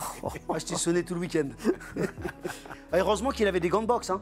Ah oui, c'était pas Ah, les tu- mitaines. t'as Ouais, ça, ouais, Les mitaines, bah, je crois ouais. qu'ils m'ont arraché la tête. Ouais. Est-ce que tu as déjà insulté un élève? Oui. Combattant. Ouais. Mais par. Et dans le cadre genre, Oui, putain, voilà. bouge-toi le quai Voilà. Pendant que tu veux, ou alors vraiment. Ouais, bon, c'était assez qui t'a- violent, quand même. Ah, ça t'a cassé la tête. et- C'était quoi comme insulte? Notre celui qui part en vrille. tu sais. Je sais pas, mais c'était pas beau. Non, mais C'était t'inquiète. pas beau. Ouais, c'était pas beau. Ok, alors est-ce que tu as déjà gerbé avant un combat avec la pression, même en tant que coach, genre un truc où l'événement est Ah, non. tel que. Non? Au début, quand j'étais. Je vais pas mentir, quand j'ai commencé à coacher, t'es un peu perdu en fait. Mais quand j'ai commencé à faire les grands shows, le premier gros show que j'ai fait, c'était avec Machida quand il avait combattu Sokuju. Ah oui, Au MGM à Las Vegas. Ouais. Et c'est vrai, quand tu rentres, c'est impressionnant. Parce que bon, t'as 20 000 personnes. C'est ça, ouais. Et au début, c'est vrai que. Mais avec le temps, tu fais plus trop. Ouais. Ouais, mais non, gerbé, non. J'ai vu des coachs qui étaient nerveux et tout. Je dis, mais mec, c'est pas toi qui vas te Oui, c'est taper. pas toi qui- Mais c'est vrai que tu peux. Il y a certains coachs qui se font absorber par le show. L'ambiance Ouais, bah oui. partout. Ah bah, ouais. c'est Ouais, clair. parce que c'est énorme. Tu sais, quand tu arrives à l'UFC, par exemple, tu as des stars. Avec Benoît, 2 fois, il y avait Donald Trump. Tu vois, Ouais. non, mais des gens, ça peut. Ah oui, donc, ouais. Tu vois. Ouais, c'est Et des à éponges, force, les tu mecs. t'habitues. Ouais, c'est clair. À force, tu t'habitues, tu calcules plus, tu vois. Tiens, on fait une petite pause là dans le petit jeu parce qu'on a une question quand même hyper intéressante. Tonton Yatrel qui te dit bonjour Daniel. Selon ton expertise, qui sera le premier champion UFC français chez les hommes? Gagne Imavov, Benoît Saint-Denis, ou un autre selon toi, et respect pour toute ta carrière passée, présente et à venir. Ah, c'est gentil, ça fait plaisir, ça. Alors, Merci, c'est Daniel. qui le premier champion français? Moi, je pense que, je dirais, une championne française. Moi, Oui, bah oui. Manon. Ah oui, Manon, c'est Moi, vrai je qu'il ne l'a pense pas Manon. cité, mais. Ouais, Manon, ouais, je pense. Ouais. Manon, elle est près quand même du. Ah, là, c'est tracé. l'avoir, Hein. Ouais. C'est tracé. Ah, non, non, Firo. J'espère pour elle. The hein. Beast. Ouais, je pense qu'elle est pas loin du. Bah, elle mérite, hein, il la fait un peu galérer quand même. Ouais. Ah, ouais, puis après, c'est clair que c'est C'est dur. long. Ça Ouais, serait- mais parce qu'en fait, en fait, je sais très bien comment fonctionne l'UFC. En fait, ils veulent qu'elle perde pour la Bien mettre sûr. derrière. Eh oui. Après, si elle arrive à la ceinture, franchement, ça serait incroyable parce que. Bah, normalement, elle aurait été la combattre chercher, quoi, vraiment. Non, mais normalement, elle devrait combattre pour la ceinture. Hein. Là, oui, son prochain combat, c'est normalement. c'est le Ah, combat ça pour me la paraît ceinture. logique. Normalement, ouais. Ouais. J'espère qu'ils vont pas lui coller encore un combat de plus là. Ouais, mais c'est. On avait vu à l'époque, ils avaient fait beaucoup ça avec Jacare. Oui, Jacare Souza. Ouais. Normalement, il aurait dû combattre Moussassi. Mais pareil. Moussassi, comment t'expliques qu'un gars comme Moussassi n'a pas combattu pour la ceinture? Jamais. C'est impossible. Jamais. Et en fait, c'est dur. ils veulent pas. C'est pas ça. C'est qu'en fait, ils font des calculs. Je sais pas comment ils font. Les UFC, c'est comme ça. Il est malin, tonton Yatrel, dans le chat, parce qu'il nous dit Manon, évidemment, c'était incontestable. D'où la question précisée chez les hommes. Oui, il a raison. Chez les hommes, franchement, entre les trois là, c'est Ouais. ça. Le plus près, ça reste quand même Gann. Hein. Tu crois encore à Cyril Gane ou pas? Bah, il est fort, hein, Cyril Gann, quand même. Hein, Il est fort, mais est-ce qu'ils vont lui est-ce donner que, sa chance? ouais. Oui, voilà, c'est ça Est-ce le qu'il problème. commence c'est pas qu'avec, trop un peu, lui, ouais. à s'écarter du... Mais Nassourdine est très refuse pas solide. mal, Hein. ouais. Nassourdine, il est impressionnant. Hein. Et en plus, il a changé son staff il n'y a pas longtemps. Hein. Maintenant, il est aussi avec Nico et tout. Ouais. La sourdine, ouais. Mais après, il y a encore, ça va passer. Ouais, voilà, entre Nassourdine est plus près, je dirais. Ouais. Benoît est encore loin quand même. Ouais. Ouais. Et en plus dans une KT C'est beaucoup plus relevée. Ouais. Il est top. Il est quoi? Top 13? 12e, 13e, je crois. Ouais, 12e. Je sais plus. Ouais. Ouais, je sais plus. Ouais, bon. Cyril Gane, pour l'instant, une autre question, ça doit être quelqu'un que tu connais, c'est signé Sylvain. Salut Daniel, tu peux donner quelques leçons de low kick à Seb, s'il te plaît? Je le trouve faiblard ces derniers temps, c'est sûrement l'âge. On verra ça, on a une petite séquence tout à l'heure, on verra pour les Sur les low petits kicks. entraînements de low kick. Ah ouais, là, c'est Ouais. chaud. Là. Ouais. Bon, attends, on reprend là, on était où au jeu? Merci dans le chat, continuez à poser vos questions à Daniel, c'est hyper intéressant. N'hésitez pas. Hein. N'hésitez des pas. questions personnelles, je ne répondrai pas. Sauf si tu m'envoies un billet sur mon PayPal. On va discuter. Un peu d'argent et il dit tout. Voilà. D'ailleurs, mettez mon PayPal là, vas-y. Faut que je m'achète une Mercedes. Là. On me mettra à la fin en crédit là. Est-ce que tu es déjà parti en vacances avec un de tes combattants, mais en vacances en mode chill, juste. Je suis pas parti en vacances avec lui, mais je suis parti avec Dave Herman, c'était un poids lourd que j'entraînais de l'UFC. D'accord. Qui combattait Minotaur. Ouais. Big, hein, le grand frère. Hein. Comment il s'appelle? Ah oui, Il y a, parce qu'il y a les deux Minotaurs. Oui, il y a les deux. Il y a Rodrigo et il y a. Rogerio. Ok, ouais. Lui, c'était Rodrigo. Ouais. Rodrigo. Il combattait, il faisait le Common Event à Rio, à l'UFC. Donc je suis allé avec lui et après on est resté une semaine ensemble en vacances. Ok. D'accord, ok. Ouais. Bon, Sympa. C'est un peu. Voilà, enfin bref, on va pas rentrer dans les détails. Oh, tu peux. Hein. Ah, tu sais, ici, l'homme aux mille anecdotes. Hein. tu peux y aller. Hein. On est parti un peu en couillasse. Ah ouais, lui c'était un ouf total. Ah, mais c'est des bons souvenirs. Ah ouais, je l'ai ramené dans des ballets funk, je l'ai ramené dans un ballet funk, tu sais. Ouais. Les ballets funk, tu sais, c'est. Je sais pas si vous connaissez au Brésil. Non, je connais pas. Le funk carioca, c'est une musique qui vient des favelas. tu D'accord, vois. ok. C'est vraiment. C'est beaucoup les gens de favela, il y a des bandits. Faut faire gaffe, les ballets funk. Ouais. Je l'avais ramené dans la périphérie de Rio avec des gars, on l'avait ramené dans un ballet funk. Et lui, il est énorme, c'est un poids lourd. Ouais. Ouais. Et le mec, il dansait, écoute, je te jure. Tu sais, en plus, il fait super chaud, tu sais, c'est humide là-bas. Et je me rappelle, le truc, c'était blindé de monde. Et tu vois une teuté blonde, tu sais, qui dépassait. Parce que le mec faisait 2 mètres, quoi.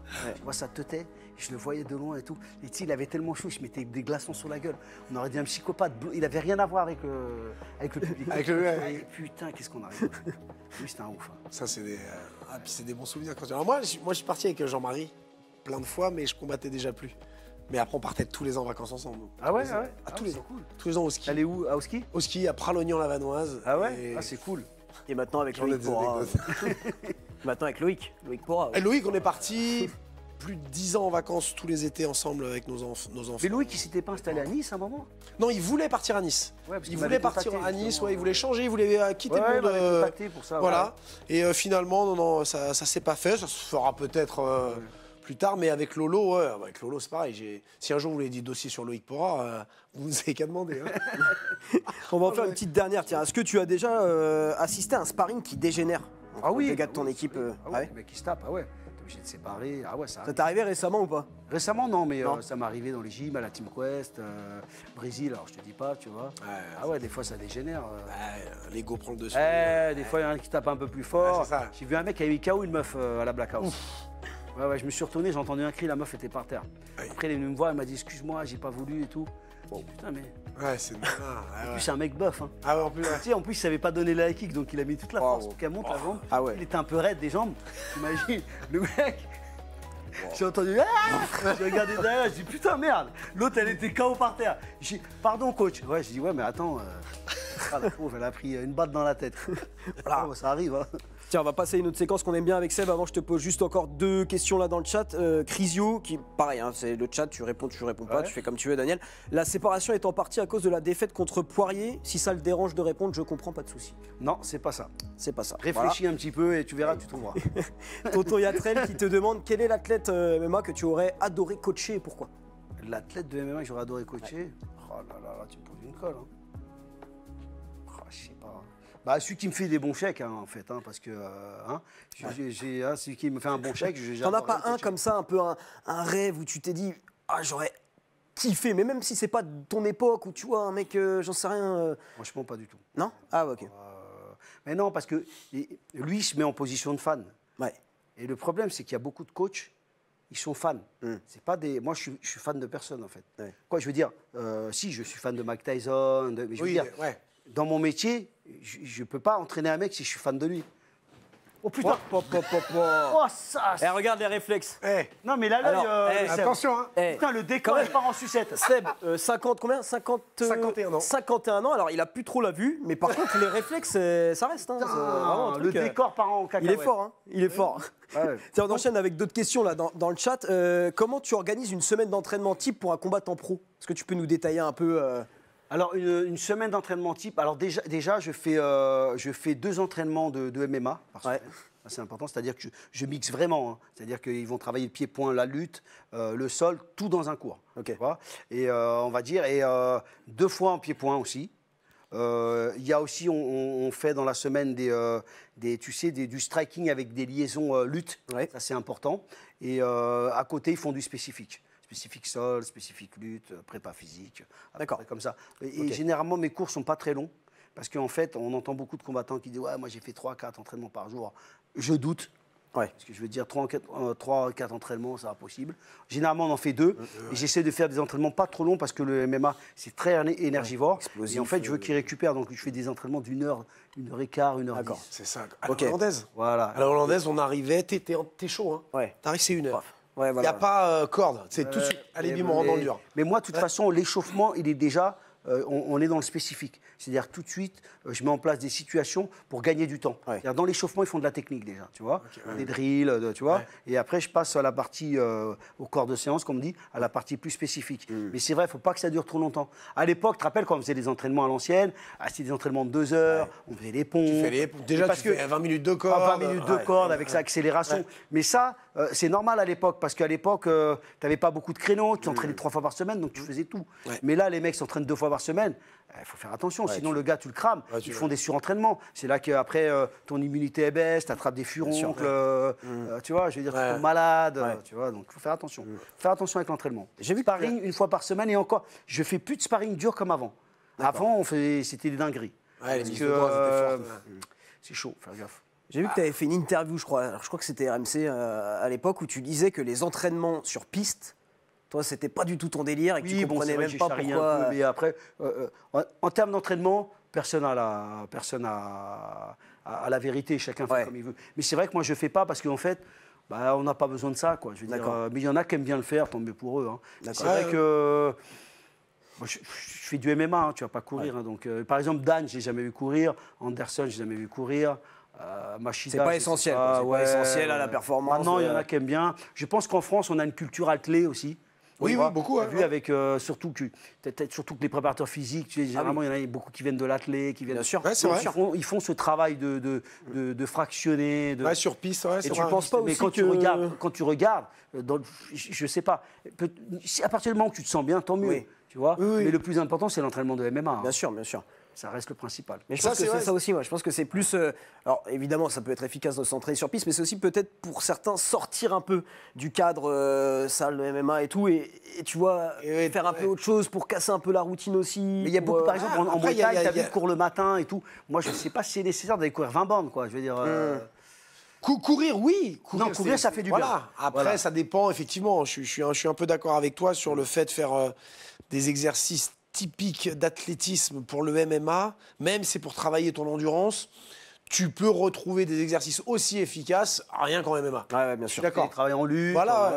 ouais. Pour C'est, ça, je veux dire, tu vois. Mais maintenant, c'est ce que je te dis, le problème de la prépa physique, c'est que il n'y en a pas beaucoup des bons préparateurs physiques. On en a beaucoup, rare. mais surtout en MMA, spécifique comme ça. Et je ne parle pas qu'en France. Hein. Aux États-Unis, pareil, j'ai vu beaucoup de dingueries. Au Brésil, je ne t'en parle pas. J'ai vu des trucs. Machida, je discutais beaucoup avec lui par rapport à ça. Lui m'a dit, Daniel, j'ai fait toutes les prépas physiques. Il ne voulait même plus de préparateur physique, pour te dire. Parce que les mecs, des fois, comme ils voulaient vraiment montrer que, des fois, ils le cramaient. Il arrivait à l'entraînement spécifique, il n'avait plus de jus. Ouais. Tu vois ce que je veux dire? Donc, il faut faire Un très équilibre, quoi. attention. Il faut trouver, Ouais. puis je trouve que le préparateur physique, ça vient pas du jour au lendemain. Le problème maintenant, c'est que tu as c'est pas péjoratif, mais tu as des gamins de 23 ans qui sortent avec un BPGEPS, Ouais. ils sont préparateurs Ouais, physiques. ouais. Exactement. Et Bien sûr. tu connais quoi, Exactement. la préparation Bien physique sûr, à bien 23 sûr. piges? Tu l'as appris dans un bouquin? Non, c'est pas ça. Alors, quand tu Donc, vois un gars, par exemple, comme Nico, Nicolas Haute, qui était venu sur le plateau et tout, je l'ai vu. c'est un régal, tu vois. Ah ouais, C'est un régal, mais qui quand est carré, même quand carré. tu connais pas trop et tout, t'es là, t'écoutes, tu Alors que Hatch. Alors que Hatch qui fait courir les mecs sur une piste. Hatch, s'il te plaît, arrête tes conneries. Tiens, justement, une autre question de Vidaloka 300 qui te dit: Daniel, que pensez-vous des gens qui disent que vous êtes un entraîneur de la vieille école qui n'a pas mis à jour sa vision du MMA? Oh, mais je leur dis, écoute, ils peuvent penser ce qu'ils veulent à la limite. Hein. Moi, je veux dire, moi, je pense qu'ils aimeraient être à ma place. Et la vieille école, pourquoi pas? La vieille école, ça fonctionne. Hein. Ah, mais. Non, je dirais ça. Je dirais, c'est dans les vieux pots qu'on fait les meilleures soupes. Oh, c'est beau. Les meilleures confitures, non?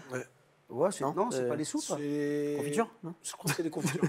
C'est les confitures. Ouais, je mange Mais bon, pareil. ça peut marcher, c'est dans les Ça meilleures marche bien, bols soupe, qu'on fait on s'en fout. je sais pas quoi. Non, mais ce que je veux dire par là, non, c'est pas. En fait, les gens, ils veulent toujours trouver de nouvelles choses. Ouais. Mais quand tu regardes bien le combat, ce qui fonctionne, c'est toujours le basique. Le gauche-droite. Le bon gauche-droite des familles, ça fait toujours des dégâts. Ce que je veux dire par là, c'est qu'en fait, faut se concentrer vraiment sur les fondamentaux et répéter tes fondamentaux. Donc maintenant, vieille école, ouais, peut-être, parce que quoi, je vais pas aller assister à un cours ou un truc comme ça. Bah, franchement, je trace mon chemin. Moi. Oui, et puis vieille je crois en mon école, travail, tu vois. Au final, on dit vieille école, mais on en parlait avec Seb en off, mais tu as quand même vachement réussi aussi à t'adapter à la jeune génération qui arrive. Les Romain Debien, Bah, Benoît, les vieille Mathieu école, Duclos, regarde bien Benoît sûr. où il est. Voilà, rien que ça, tu réponds à la question. Ah ouais. Donc les gars, Voilà. ils vont dire ça, mais est-ce qu'ils arrivent à faire monter un mec de zéro dans la catégorie la plus dure du monde? C'est ça. Arriver à ce niveau-là, prendre un poirier. J'aimerais bien savoir, tu vois. Donc non, en fait, personne à la science infuse en termes d'entraînement. Ça, en fait, il faut croire en ce que tu fais, et après, c'est les résultats qui parlent. Ouais. Et quand même, j'ai quand même des bons résultats quand même. Hein. Et puis il y a quelque chose qu'on t'enlèvera jamais, c'est l'expérience. Bah oui. On peut dire ce qu'on veut. Ça c'est À un avec moment, l'âge. Hein. t'arrives à un âge où, Ouais. les gars, L'expérience, je suis en avance les sur vous, vous pouvez ceintures, jamais m'enlever, ouais. j'ai l'expérience. Mais l'expérience, Il c'est faut savoir pas- s'adapter. Mais de toute façon, on apprend tout le temps. Regarde, quand je suis sûr. revenu en France, moi, quand j'entraînais au Brésil et aux États-Unis, j'étais plus concentré sur le strike. Je faisais un peu des cours de MMA, mais on avait déjà tous les. Parce qu'avant, il n'y avait pas de head coach. Ils sont là, ouais, head coach, c'est un terme américain, anglais. Mais avant, il n'y avait pas. Il y avait le coach de pied-point, il y avait le. Tu vois. Et si tu veux, quand je suis arrivé en France, je suis vraiment devenu head coach. Et là, c'était intéressant. J'ai appris énormément. Parce que là, il fallait que je fasse tous les entraînements de MMA, de pied-point. Le cutting, c'était nouveau pour moi. bah ouais. Il faut savoir que le cutting, j'ai commencé à cutter en France. Ouais. Parce qu'aux États-Unis ou au Brésil, il y a des mecs qui faisaient le cutting, je ne m'en occupais pas. Tu vois, donc c'est toujours formateur. On est obligé. Quand tu gères quand tu gères une équipe comme ça tout seul, ben, tu t'apprends énormément, tu vois. Par exemple, le bandage. Le bandage, moi, je ne sais pas faire les bandages. Les mecs, ils vont dire, ouais, ton bandage, tu ne sais pas faire. Mais mec, pour faire des bons bandages, il faut en faire tout le temps. Quand tu vas au MMA, il y a des cutman. Mais oui. Pourquoi tu veux que j'apprenne à faire ça? oui, Ils c'est connaissent clair. leur boulot mieux que moi. C'est clair. Ils font ça tout le temps, ils font des bons bandages. Ah oui. Qu'est-ce que tu veux que je me prenne la tête, tu vois? Je veux dire, voilà, c'est comme ça, quoi. Je veux dire, maintenant... Et d'ailleurs, il y a un truc, c'est que bon, ton métier, c'est de faire progresser des combattants. Mais en tant que coach, toi, comment tu fais pour progresser? C'est quoi tes méthodes? Est-ce que c'est juste l'expérience, comme on a dit? Est-ce que tu te documentes? Est-ce que tu parles avec d'autres coachs de d'autres nations? Comment ça se passe? Pas du tout. Non, je regarde beaucoup je regarde beaucoup les combats, en fait. Parce qu'en fait, si tu regardes les combats, bah, ça te dit tout, quoi. Ouais. Tout ce que tu peux faire à l'entraînement, tu regardes dans le combat. Regarde bien, il y a des mecs qui te montrent des techniques incroyables. Tu les vois jamais dans les fights. Ce qui fonctionne, bien sûr. parce que c'est la théorie. Quand je fais des stages, ce que j'explique aux gens, là, ce que je vous montre, tout ça, c'est que de la théorie. J'essaie d'être le plus pragmatique possible pour pas vous montrer des conneries. Je peux vous montrer des trucs incroyables, déjà qui vont pas réussir à reproduire. Et après, il faut pouvoir les reproduire dans la cage. Regarde ce qui se passe dans la cage. C'est du basique. Et je dirais, vous vous rappelez du combat de Benoît contre Poirier? On a travaillé énormément de clinch, qui a marché. Qu'est-ce qu'il a fait Makachev contre Poirier? Il a repris ce qu'on a fait, notre travail. Ouais, donc Travail de s'inspirer. clinch contre Poirier. Donc il ne faut pas croire que nous, Français, on est vieille école, tout ça, mais nous aussi, on a un niveau très élevé, surtout en sport de combat en France. Ah oui, non, on est au top, hein. Attention. Hein. Le monde entier nous jalouse. Hein. Il faut savoir que moi, quand j'étais au Brésil, même aux États-Unis, que je disais que j'avais appris le Muay Thai en France, que j'étais dans l'équipe de France et tout, les mecs, ils avaient un respect incroyable, parce qu'ils savent que le sport de combat, par exemple le Muay Thai, mais même tous les sports de combat, est à un niveau très élevé en France. Et nous, on se sous-estime. Ah non, mais t'as vu, mais c'est comme en MMA. Tu vas voir que la nation française, bientôt, elle va dépasser beaucoup de monde. Hein. Parce que quand on voit déjà le niveau des amateurs... C'est clair. On en parle souvent ici, dans cette émission avec Seb, mais le niveau amateur, il est dingue. Ça grandit. Ça grandit énormément. Il faut savoir qu'il y a de la place pour tout le monde. Il y a beaucoup des gens qui veulent s'approprier là, mais... mec, il y a énormément de combattants, tu vois. Et c'est ce que je te dis. Donc après, chacun voit midi à sa porte. Mais il y a un truc je rebondis sur le fait de la question de Vidal Oka qui disait. Ouais, la vieille école. La vieille école. Le niveau en France amateur là est incroyable. Mais si on regarde qui sont les coachs, c'est les mecs de la vieille école. Bah ouais. C'est des mecs qui ont une expérience. oui. Et c'est ces mecs-là qui font grandir les petits jeunes. Snake Team, Daniel, Free Fight Academy, Old School, tous ces mecs-là, c'est la vieille école. C'est les anciens. Et donc, leur expérience, leur vieille école fait que, on emmène des gamins au top. Regarde, moi, avec un gars comme Benoît, j'ai fait briller le MMA français à l'international. Et ça va rester. C'est clair. Même si je suis peu là, je veux dire, c'est énorme. Ah ben, c'est énorme. voilà. Les gens ne se rendent pas compte. Bien sûr. C'est énorme. Non, c'est un atout qu'on a. C'est il faut croire énorme. Tu sais, moi, je dis tout le monde, toujours, il faut croire en toi. Hein. Si toi, tu ne crois pas en toi, mon ami, personne tu vas nulle part. Bien sûr. Tu sais, bien sûr qu'il y a des gens, ils vont toujours t'envoyer des trucs, tu vas toujours être dans le doute. Mais moi, je trace mon chemin comme j'ai toujours fait. Et ça a toujours marché comme ça. Maintenant, si je peux prendre des trucs à droite, bien sûr, tout le monde s'inspire. Bien sûr. Et je vais dire, regarde, vieille école, tu vois ma méthode d'entraînement, il y a énormément de gens qui s'inspirent de ma méthode d'entraînement, qui est passée dans beaucoup de vidéos, et je vois plein de gens qui prennent mes méthodes d'entraînement. Et est-ce que quand même ta méthode d'entraînement, même si tu dis que ça reste quand même voilà la vieille, je vais peut-être faire tomber mon téléphone, la vieille école, est-ce que quand même tu l'as adapté, est-ce que quand même tu l'as fait évoluer au cours du temps? Est-ce que tu as dû le faire ça ou pas du tout?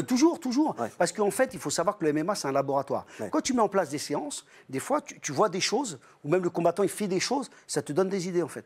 Donc, c'est tout le temps un laboratoire. C'est tout le temps en évolution. Bien sûr que tu fais évoluer. Et c'est ça qui te fait kiffer, non? C'est ça qui te plaît, c'est ça qui te... parce que, non, mais ce qui me fait kiffer, c'est quand tu prends un mec de nulle part, et tu arrives à le ramener à haut niveau. T'imagines, toi? C'est incroyable. C'est génial. Puis c'est des sports qui évoluent sans cesse. Bah oui, sûr. C'est ça. Donc, il y a la base. La base de cette vieille école, et tu vas choper un petit peu partout pour adapter ces nouveautés à la vieille école. Exactement. Et attention, il ne faut pas croire que l'herbe est plus verte ailleurs. Souvent, on croit dans les teams américaines. Et ça, c'est des gens qui n'ont jamais été, ils ne savent pas. Moi, j'ai été coach dans l'une des plus grosses équipes américaines, donc je sais de quoi je parle. J'ai été coach dans les plus grandes équipes brésiliennes, donc je sais de quoi je parle. Tu vois ce que je veux dire? J'ai vu de mes yeux vus, et en plus, j'étais dedans. T'as une dernière question, après on va enchaîner avec le face-off. Je l'ai perdu ici. Raskar Kapak qui nous demande est-ce que tu regardes uniquement l'UFC ou tu jettes un œil aussi sur tous les autres combats des autres orgas pour vraiment analyser Déjà, je ne regarde pas tout le temps. Ouais. Et j'aime bien regarder le One. J'aime bien regarder le One. Il y a des beaux combats de pied-point. Ouais, C'est des mecs, ils ont un niveau incroyable en pied-point. Je regarde tout, des fois des combats de boxe qui m'intéressent. D'accord. Mais ouais, c'est plus. Et des fois de Muay Thai. Tu sais, des petits combats de Muay Thai, je kiffe. Parce que le Muay Thai, ça reste quand même incroyable. D'accord. Je ne parle pas du kickboxing. Hein. Il est content. Je parle du Muay Thai. Le Muay. vrai. Voilà, le vrai. Pas avec les petits gants. Je te parle avec. C'est incroyable. Bien C'est sûr. incroyable. Techniquement, c'est magnifique. Ouais. C'est vraiment pointu. Pur, Quoi. c'est vrai. Ah non, je kiffe le. Je viens du Muay. Hein. Oui. Mais bon, j'aime le MMA. J'ai appris à aimer le MMA. J'ai appris à aimer le MMA avec le temps. Mais j'adore le Muay Thai. Hein. Ouais. Et tu arrives à sortir de ta casquette un peu de coach quand tu regardes un combat où tu es toujours dans l'analyse ou est-ce que tu arrives des fois à regarder des combats juste kiffer Non, je kiffe. Je regarde même des combats, tu sais. Je regarde des fois le bagarre de rue. Ouais. Ah ouais, ok. Bah oui, parce que c'est intéressant. Ouais, bah oui, techniquement. oui. Parce que, des fois, tu regardes, tu dis, tu sais, tu vois des choses. J'aime bien les bagarres, tu sais, j'aime bien le regarder beaucoup. Je regarde beaucoup ça. Tu sais, les trucs dans les yards, les mecs qui se tapent, qui tu se sais, mettent, qui se mettent sur la gueule. Ouais, mais parce que c'est pourquoi c'est intéressant, parce que tu vois des trucs. C'est un peu ouf, mais Peut-être des trucs à prendre, à adapter. mais oui, par parce que rapport à un c'est mec qui rentre un peu hyper brouillon. Mais c'est ouais, ça. mais des fois en MMA, tu tombes sur des mecs brouillons. Ah oui, bien sûr. oui, Donc quelle technique peut fonctionner face à. Tu vois, il y a des trucs super intéressants. Tu vois, en fait, il faut. Ben ouais, voilà, on s'adapte. Ouais. Des fois, je regarde des combats où il y a Manu Ferra qui fait un combat. C'est ce que j'allais dire. Tu me l'enlèves de la bouche. Ah ouais, des fois, il y a des trucs à prendre. Il a une ceinture ou il apporte une ceinture Tu regardes, tu dis, tu vas voir chérie ce soir. Manu Ferrara. On le retrouvera un peu J'ai vu plus une tard nouvelle dans cette technique. émission. On en parle un peu de Manu Ferrara. Ouais, exact. Bon, on va enchaîner parce qu'on a beaucoup discuté. On va passer une séquence qu'on aime bien avec Seb et que tu vas bien aimer aussi. C'est le face-off. C'est parti.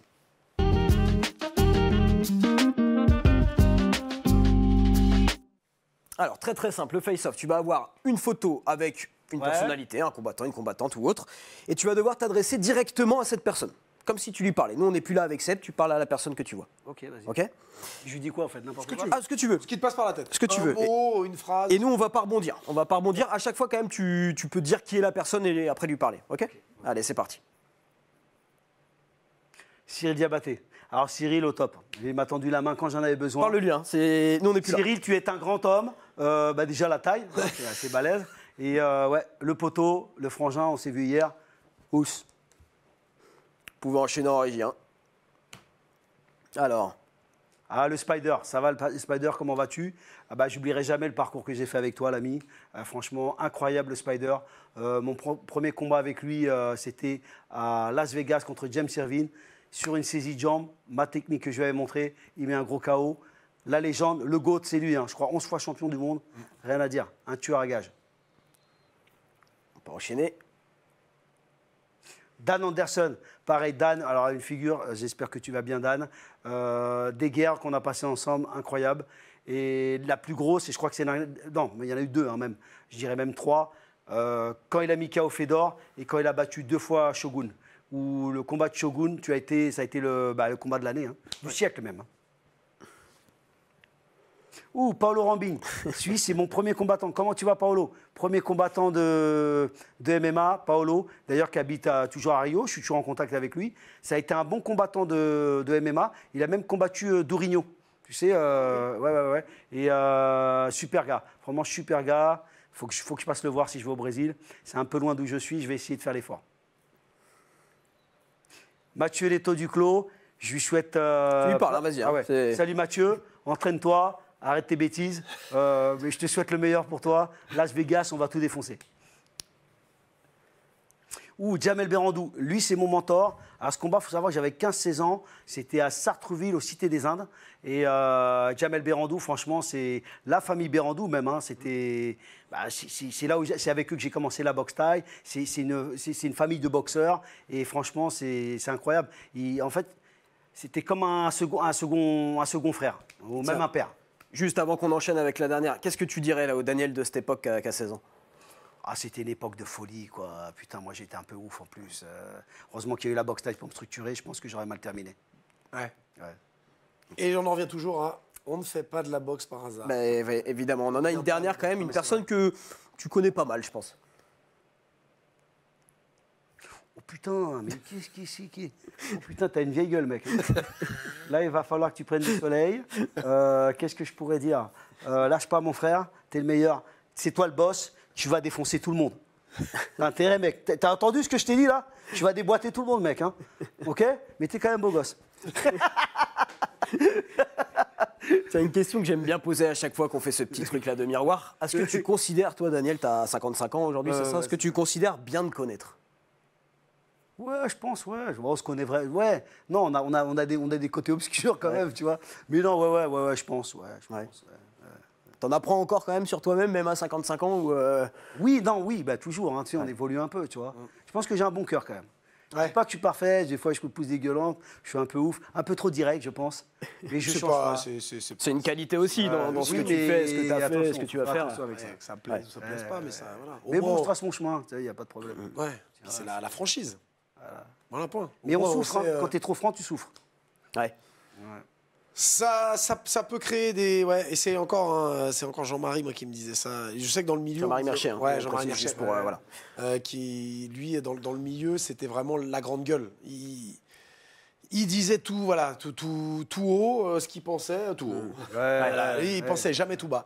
Et c'est vrai que des fois, il y a eu des petits. Il y a des tensions. Voilà. Mais bon, tu ne changes pas, c'est quand même. Cyril est un peu comme ça aussi, Cyril Diabaté. Ouais, un peu Cyril comme ça aussi. Et voilà, il dit ce qu'il pense. Bah, je pense aussi que le fait que, tu vois, Jean-Marie et Cyril, il y a un moment, il y a ça aussi, deux égos assez forts. Normal. Voilà. Il y a deux belles personnes. On va enchaîner avec une autre petite rubrique. Juste avant, ça tombe encore dans le chat, une question hyper intéressante de Tonton Yatrel. Si tu avais un mécène, un sponsor ou des fonds, comme tu dis, pour ta salle dédiée, où est-ce que tu t'installerais? En France, au Brésil, aux États-Unis ou autre? En France. Ouais, parce qu'en fait, le Brésil, j'ai fait le tour. Ouais. Les États-Unis aussi. Et j'essaie de développer vraiment un gros truc en France, quoi. Je pense qu'on a un vivier de combattants qui ont besoin, en plus, d'être structuré, une vraie team professionnelle. Je pense que ça serait avec toute l'infrastructure qui vient, c'est-à-dire avec tout le support, tu vois, toute la, comment on dit, tout le support technique, tout ce qui va avec, ça serait énorme. Okay. Ah ouais, là on pourrait faire vraiment du vrai boulot. T'as jamais eu des touches J'ai eu des touches, mais j'ai encore des touches. Il faut que ça se concrétise. Voilà, tu vois. Après, quand tu vois le bâtiment, là tu peux dire oui. Tu vois. Oui, c'est sûr. Et idéalement, ça serait à Paris ou ailleurs ou... Ah oui, Paris. Ah oui, à Paris. Bah, Paris. En fait. Tout se passe à Paris. Quand j'étais au Brésil, tout se passait à Rio. C'est toujours comme ça, hein. C'est centralisé, quoi. Ouais. Ok. On va passer à la petite rubrique, une question, 3 propositions. Et puis Daniel est obligé de répondre, mais bon, on sait que toi, t'es direct, tu vas répondre. T'inquiète, c'est que des questions. Ah, il me fait flipper. Tu commences? Allez, vas-y. Tu dois changer de métier. Petit A, coach de CrossFit. Petit B, vendeur de crêpes. Petit C, speaker. Vendeur de crêpes. Parce que je l'ai fait déjà en Californie où j'avais un business de crêpes. Ok, avec il y avait en fait ce que j'avais fait, c'est que ma femme elle s'est formée avec un chef breton et mon fils. On a monté un petit business de crêpes, ça marchait bien. Moi je savais pas faire les crêpes, j'avais mis le béret, je mettais du Aznavour. J'avais des fans, hein. On rigolait en famille. C'était pas facile, mais franchement, c'était le kiff. C'était le kiff, c'était en famille. Donc vendeur de crêpes. Par contre on bouffait des crêpes comme des ouf. Mais par contre maintenant quand j'ai bouffé des crêpes, je suis hyper exigeant. Je vois bonne crêpe, la crêpe elle est pas bonne. Allez, on enchaîne. La fine équipe change de nom aussi et devient petit A, les petits tuyaux. Alors, il n'y a pas de mauvais... voilà. Petit B, le CQFD, ce qu'il fallait démontrer en maths. Alors, la petite ref, c'est Cyril, Fred et Daniel. Et puis, le Q, c'est pour Manu Ferreira. Hein, parce que, parfois, ça lui correspond plutôt bien. Petit C, petite dédicace à Cyril Diabaté, self-défonce. Ah, self-défonce. Self-défonce. Self-défonce, c'est pas mal, ça. Qu'est-ce qui est le plus con? Parler de coiffure avec moi, évoquer des techniques de soumission avec Manu Ferrara, ou laisser Benjamin Serfati gérer un cutting? Moi, je dirais, le troisième, elle est pas mal. Voilà, vous avez tous la ref. C'est une bonne guerre. C'est une bonne guerre. Voilà.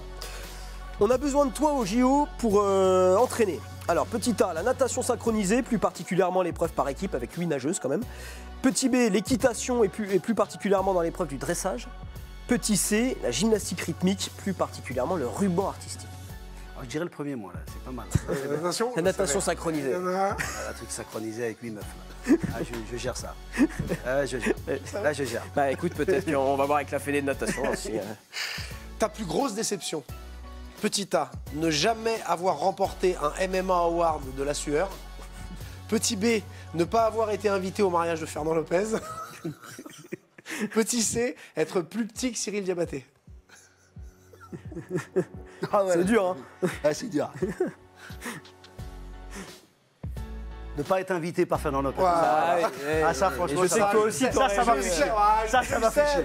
Ça, on en a parlé, on en a souffert. Ouais, franchement, j'en ai souffert. J'ai été un peu traumatisé. Bon, la dernière.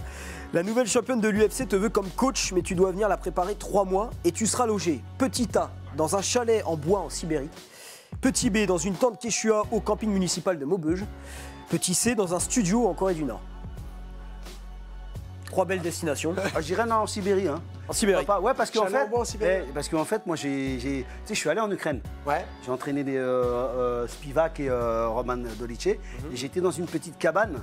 Et j'étais venu un peu l'hiver, tu vois. Ouais. Et en fait, c'était pas à Kiev, c'était à Boyarka, ça s'appelait. Ouais. Et c'était un peu isolé quand même le truc. Ah ouais. C'était dans une grande propriété, on voyait la forêt et tout, ça neigeait et tout. Ouais, c'était un peu. Ouais. Donc ça me rappellerait des souvenirs, on va dire la Sibérie. Allez, je connais pas du tout, tu vois. La Corée du Nord, c'est chaud quand même. Ah, t'as parfait.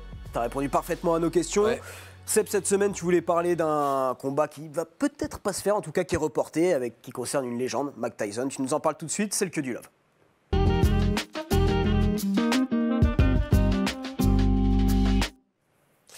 Donc mon que du love cette semaine, c'est le report. Ouais. Moi j'avais mis annulation du combat entre Mike Tyson et Jake Paul.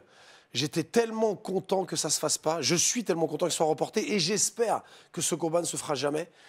J'ai pas envie de voir ce simulacre de combat de boxe.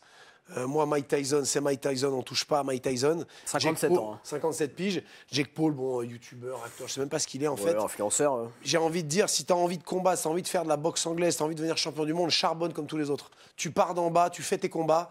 Là, pour moi, ça représente rien.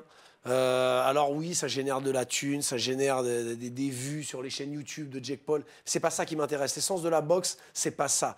Donc s'il vous plaît, ce genre de truc, ça me passe à des kilomètres et je suis content que ça a été, que ce soit. Ça a été annulé, pourquoi Mike Tyson a eu un petit malaise. C'est ça, victime de nausées et de vertige la semaine passée, exactement. Ouais. Donc voilà, et j'espère que ça se fera pas et qu'il va pas se rabaisser à se battre contre Jake Paul. Voilà, donc il y a des fois. Même si ça reste du show, c'est de l'entertainment à l'américaine. Bien sûr. Mais stop, quoi, s'il vous plaît. On parle de Mike Tyson, donc non. Donc diffuseur. Mike Tyson, il le tape ou pas? C'est un ancien. Hein. Ouais. C'est un ancien, 57 piges. En face, c'est nul. Alors, il a combattu, il a peut-être quelques bases de boxe, attention. Hein. Je dis pas que c'est un mauvais. Il doit être chargé en plus. Mais en plus, ouais, je pense. Mais fait comme tout le monde. Ouais, mais tu vois, après, c'est intéressant la question de Daniel, parce que je pense qu'en fait, beaucoup de monde aussi se demande ça, et c'est pour ça que ça intéresse les gens. Est-ce que tu penses que, tu vois, Mike Tyson le tape? Parce que tu. Ah, mais oui, mais là, tout le monde. Mais moi, j'ai envie de dire que si Jake Paul, je sais pas quel âge il a, peut-être 25, 26 piges. Ouais, ça doit être ça, ouais, peut-être. Ouais, vu comme t'es gaulé et tout, si tu tapes pas un mec qui fait 57 ans, mais arrête le sport. Ouais. Même si c'est Mike Tyson. Il y a un moment, on sait que Tyson. 27 ans, Tyson. Il y a eu Belfort là contre Holyfield. Ouais, voilà, ouais. Ah, tu vois, c'est pas beau, c'est moche. Non, mais en plus, ça. C'est sûr qu'Holyfield, il était vieux. Mais oui, 60 ans, Holyfield. Ouais, 60 ans. Ouais, Donc. Là, au Brésil, ils sont beaucoup dans ce délire. Ouais, ils sont. Tu te rappelles de Popo Freitas? Oui. Là, en ce moment, il combat que des. Par contre, il démonte tout le monde. Hein. Ah ouais? Ah oui, il prend des youtubeurs et les. Parce ah oui, voilà, quand même le Popo. Et il voulait combattre José Aldo, là. Et ça, c'est pas fait. Et je crois qu'il va combattre Belfort. Ah ouais? Ils peuvent pas se blairer, c'est un Ah ouais, bah voilà. Mais là, ça peut. Il est encore dans le. Il est encore tu vois, il a quel âge? Je me rappelle plus, mais lui, il tapait fort. Hein. Ouais. Mais là, 50. Oui, toi, ça t'intéresse pas du tout. Ça m'intéresse pas. Ouais. Toi, Daniel, c'est un combat que tu pourrais regarder, ça, si ça se fait. Oui, parce que moi, en fait, tu sais, bon, j'habitais aux États-Unis, donc je sais comment ça fonctionne. C'est vrai que c'est du business, quoi. Et puis, pour Mike Tyson, on lui a pas mis le couteau sous la gorge. À mon avis, financièrement, ça doit être super intéressant. C'est pour ça qu'il le fait, d'ailleurs. Oui, voilà, quoi. Moi, je regarde. Hein, j'avais vu une fois des combats comme ça, c'était en République tchèque. Le combat vedette, à l'époque, c'était Elias Giroun qui combattait. Ça s'appelait XFN, je crois, un truc comme ça, hein, je suis plus sûr. Et il y avait 20 000 personnes. Et le combat vedette, c'était un rappeur contre un youtubeur. Et je te jure, tout le monde Ouais, est resté bah, jusqu'à la fin. Un combat d'anglaise en plus, dans un show de MMA, combat de merde. Ouais. Mais tout le monde voulait voir le fight. Nous, on les connaissait pas. Oui, Après, ouais. tu vois, un peu comme.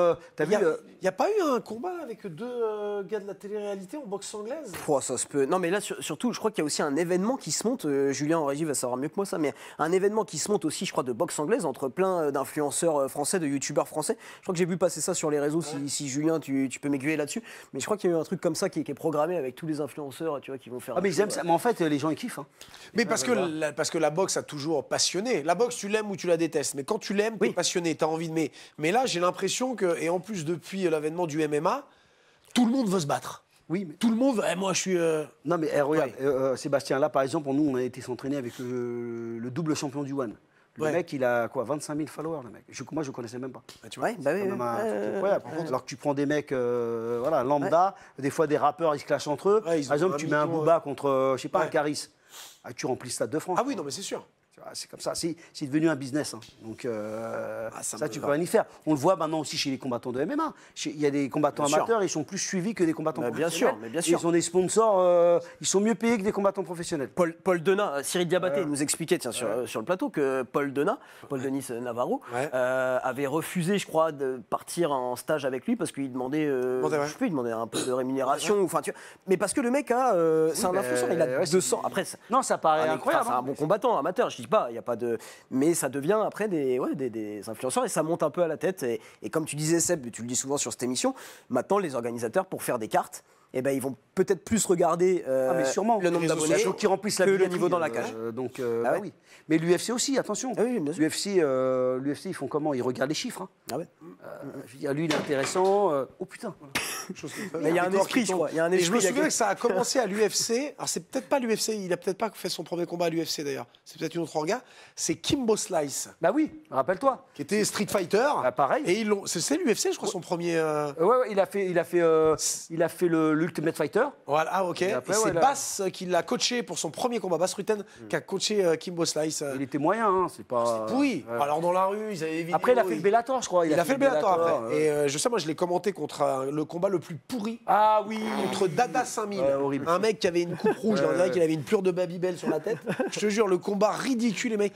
Et bon, paix à son âme, Kimbo Slice, Mais ils avaient mis, rappelle-toi, ils avaient mis un catcheur, là. Comment il s'appelait, le catcheur? Oui, Brock Lesnar. Non, un autre. Encore, lui, il tapait, un autre. Il s'est fait. Ah, mais oui, je vois qui tu veux dire. Oui, un mec avec une barbe, là. Ouais. Attends, j'ai eu quelques infos sur l'événement. Là, ça, Paris La Défense Arena, c'est organisé par un influenceur qui s'appelle Rebeu Déter, qui est très très très suivi sur les réseaux. Rebeu Déter. Putain, je connais même. Billy, c'est ça? Oh, je connais ça. Billy, ok. Moi, je suis pas trop branché de ça, mais ils organisent donc un événement là-bas. 4 combats amateurs, un combat pro, tu vois, En boxe anglaise. en boxe anglaise, ouais. Où ça Paris La Défense Arena. Mais Ils vont la remplir, comment la Moi, je pense qu'ils vont la remplir. Ouais. C'est C'est le 7 décembre. c'est des influenceurs pros. Non, je pense que je sais pas, ils n'ont pas encore Oui, parce annoncé. que sinon, ça va- Ils annoncent aujourd'hui le main Il y a event. une place là-bas en plus, c'est ça hein? Ouais, mais Oui. s'il y a 4 combats pros, c'est que Non, des non, vrais boxeurs pros. Non, t'as 4 combats amateurs entre influenceurs. Ah, d'accord, Ils font ok. un kiff entre eux. Pardon, ok. Et un combat pro. Et un combat pro à la Et fin. le main event va être annoncé D'accord. aujourd'hui. Ouais, parce qu'en donc, France, c'est un ce peu soir, plus difficile. Les fédés, elles sont un peu. Bah ouais, mais même la bloc FEDA, un peu, la ouais. FFB, je me dis, parce que la boxe Ouais, mais anglaise en en même plus. temps- ouais, mais tu remplis. Ils vont la remplir. Hein. Regarde, je sais pas si vous avez suivi, peut-être pas, mais le GP Explorer. Non, le truc de course de bagnole, là, c'était quoi? C'était Formule combien, Julien? Formule 4. Ouais. Où ils organisent un truc énorme et tout, Squeezie. Non, il y a un Ça me- youtubeur de nom, ça me dit quelque chose. qui est le youtubeur le plus suivi en France et qui est fait en partenariat avec Alpine. Ah oui, en plus, Et un ça truc marche. énorme, mais enfin, c'est hallucinant. C'est une autre époque. Oui. C'est plus le mérite maintenant. Il faut s'adapter. C'est plus le. Voilà. Comme moi, c'est ce qui m'a toujours. C'était incroyable ce truc, c'est le combat à l'AEF là, entre Paul Denat et j'ai oublié son nom. Ibou. Et Ibou qui avait 2 combats qui étaient moins soutenus que Paul, qui était uniquement parce qu'il était influenceur. Ouais, bah ouais. Putain, on est où Ah, là ouais, mais après, on soutient aussi ça parce que là, tu vois, on vient de me donner des infos supplémentaires. Merci Julien, mais il me dit qu'en gros, il y aura des stages d'entraînement. Donc il y a 3 stages d'entraînement programmés, encadrés par Brahim Asloum. et organisé par la Fédé, tu vois, de boxe. Ok, donc en plus, ouais, ok. Mais bon, après, Bon, on après, peut pas avoir le mal ouais, partout. après, C'est cool c'est- aussi, ils se font un kiff. Il faut s'adapter. Ouais, puis c'est- on a le maille aussi. Hein, donc, Voilà, oui, c'est ça. voilà, je les pense caisses. aussi. Hein. Ouais, Non, bah mais oui, c'est ça. ouais, Et après, tu sais, parce que la FFB. on parle de tout ça, mais au final, quand tu vois par exemple des combats, et pourtant j'adore Greg, j'adore Grégory, Oui, bah, Chagam ouais, et tout. J'adore Jérôme aussi, mais quand tu vois par exemple les combats de Greg qui fait à Hexagone ou les combats de Jérôme qui faisait au MMA-GP, Les deux derniers. Ouais. bon voilà, on sait aussi que c'est pour le business et que l'intérêt sportif, et je crois que Greg c'est 3 KO en moins d'une minute. C'est ça, ouais. Bon. Oui, l'intérêt sportif. Toi, t'es là, bah, t'as expliqué là-bas les deux derniers combats de Jérôme, oui, le banner, ouais, au MMA Grand Prix. Et Greg, non, moi, Greg, je l'ai expliqué à la belle époque. Quand il combattait, c'était au 100% fight. Ah ouais, putain, ça remonte. Hein. Ouais, ça date. Ah ouais. Là, à l'Hexagone, non. Je l'aurais fait, parce que j'ai expliqué les combats de Jérôme, donc il n'y a pas de souci. Mais c'est vrai que l'intérêt sportif, notamment le dernier combat de Greg est un très bon combattant. Greg, il a rien à prouver. Je trouve juste dommage, voilà, de mettre en plus un mec qui vient juste prendre un chèque, qui se met sur les genoux, qui fait ça, qui prend une rafale, on sait très bien. Et ça me gêne.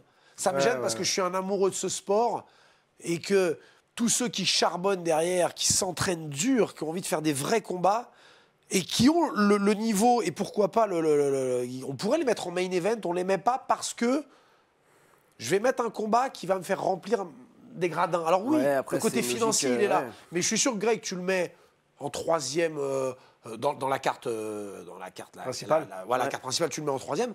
Il y aura les mêmes personnes, elles viendront. Hein. Le mettre en main event, bah, non.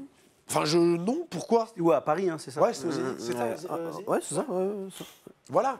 Mais ce n'est que mon avis, peut-être parce que j'ai un avis vieux con, là, parce que je suis une ancienne époque. J'ai trop de respect pour notre sport. J'ai trop de respect pour les sports de combat pour me dire, ça se mérite, un main event. Bordel, ça se mérite. T'as charbonné, t'arrives pas. Moi, j'ai vu des main events encore pire, hein, dans des galas où le mec, il a un combat, l'autre, il en a 0, et ils font une ceinture. Ah ouais, ils sont en main event. Je dis, on est où? Ouais. Ouais, c'est des potes du show, quoi. C'est ça. Ouais. Mais après, voilà, je sais qu'il y en a beaucoup qui ne seront pas d'accord avec moi, mais c'est juste mon avis. Et voilà. Parce que voilà, j'aime trop ce sport pour qu'on c'est un peu, pas le dénigrer, mais... Réducteur. Ouais, je trouve. Des fois, j'ai l'impression que c'est pour le cirque, c'est du cirque. Ouais. On a tellement galéré pour que ça soit légalisé. Mais non, restons dans cette dynamique magnifique. On a un roster d'amateurs qui est monstrueux.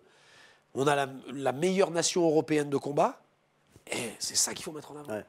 C'est ça qu'il faut mettre en avant, les gars. Mettez-moi des mecs que je veux voir en main event, qui ont déjà 9 ou 10 combats, et voilà, qui vont te remplir. J'en suis sûr, ils vont remplir. Parce que ces grosses orgas-là sont capables de remplir une salle.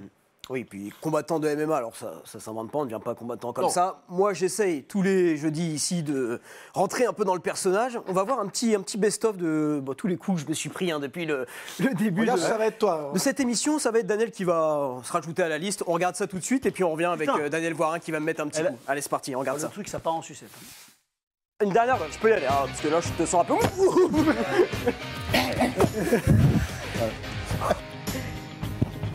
Ah ouais! Ah ouais! Voilà. Ok. Oh, ça me fait décoller.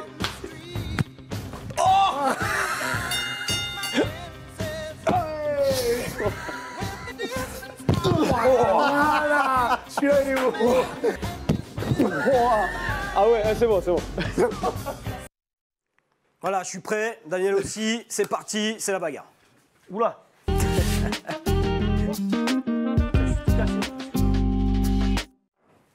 Alors, bizarrement, Ouais. j'ai un peu moins peur que les fois précédentes parce que Daniel s'est quand même levé. Je vous refais la scène, hein, il s'est levé Ah comme non, ça. j'ai du mal. Ah non, bah, Oh, c'est il y a- mal. oh, Là, ça va je pas être suis- violent.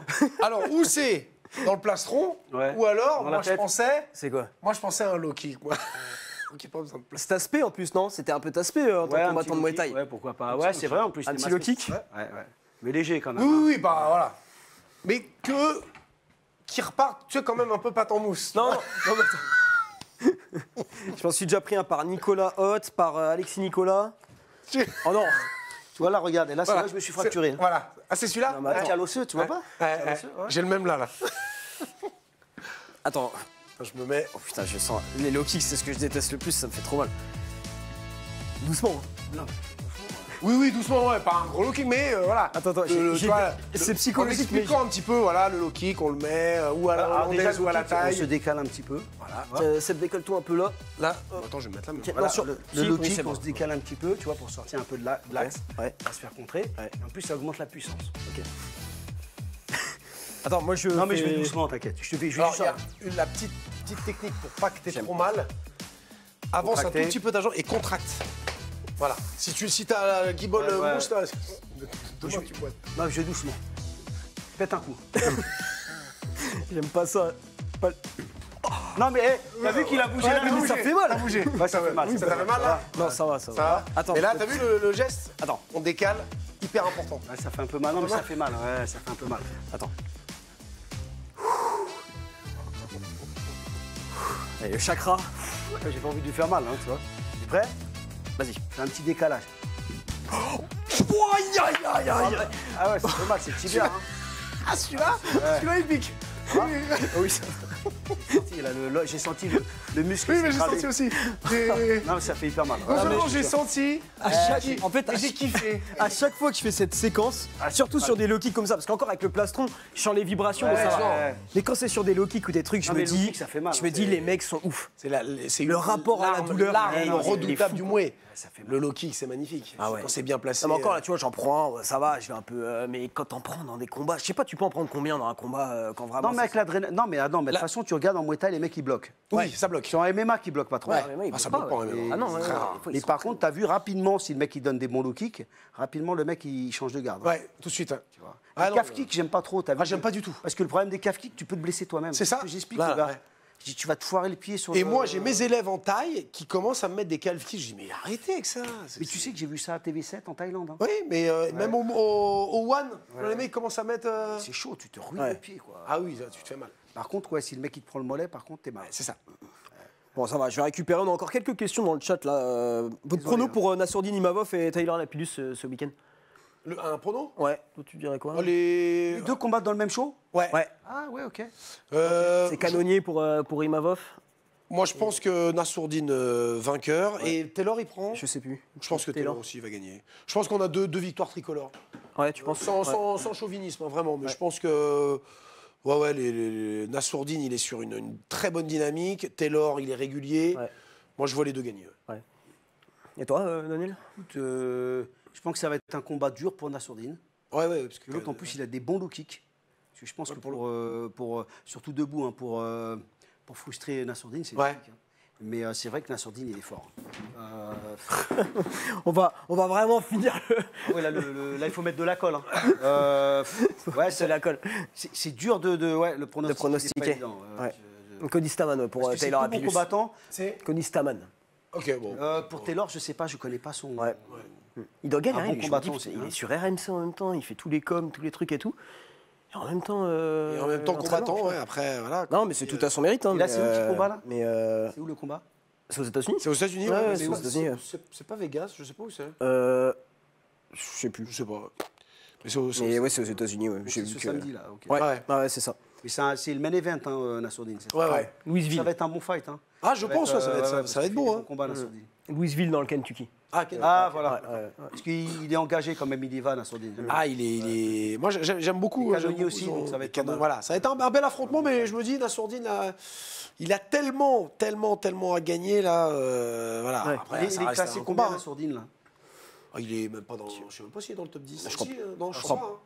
Si. Il est dans le top 10, Nassourdine hein. Ah, si, je crois. Je pense, hein. Je veux pas dire de bêtises, je sais pas. Honnêtement, je suis pas tout ça, tous Ouais. les classements et tout qui, pour moi, n'ont pas un grand intérêt. Là, Nassourdine, je sais qu'il peut choper une ceinture. Il y a, Ouais. il y a encore du boulot, forcément. Hein. Ah, mais ça va être intéressant de voir Mais aussi ça va parce être qu'il y a vrai. quand même eu ce changement aussi, comme je disais là, de staff et tout, ça, tu vois, renouvellement, changement de méthode d'entraînement et tout, donc ouais, à voir ce que ça va donner. Mais ça va être intéressant à suivre. Ça va être intéressant. On a d'autres actus à donner parce que on a reçu des invités ici qui ont aussi des actus. Jimmy Vienno, Jimmy, oui, tu connais évidemment. Excellent, ouais. Combattant de Muay Thai. Ouais, combattant. Et Meilleur de il sa est au One, génération. hein, c'est ça? Il est Ouais. Ouais, c'est ça. 7ème Oui, la sourdine, tiens. il un m'a bon off. gaucher, ouais. Ouais, il a encore un combat au One qu'il doit honorer et après, il se lance dans le MMA. Ouais, c'est Ouais, ça. mais c'est bien, hein. Il est jeune en plus, lui. Hein. Ouais, il a 28. C'est ça, ouais. ça, Grosse ouais, expérience, Jimmy, et et une puis, centaine de combats, je crois, non? Ouais. Pour moi, c'est comme je disais, c'est le plus doué de sa génération en mouet, incroyable. Donc combattant et acteur, Ouais. Les Rêves ont un coup, hein, et un film dans lequel il joue en tant qu'acteur, Ah oui, il joue. Ah ouais. et qui va sortir un court-métrage qui sort demain. C'est ça, Vendredi. ouais. Vendredi. Donc dès demain, vous pouvez le retrouver sur la chaîne YouTube de Jimmy Oh, putain, Vienno. encore. Reste derrière, Je vais on va finir l'émission. Voilà. Je vais finir l'émission là. Reste derrière.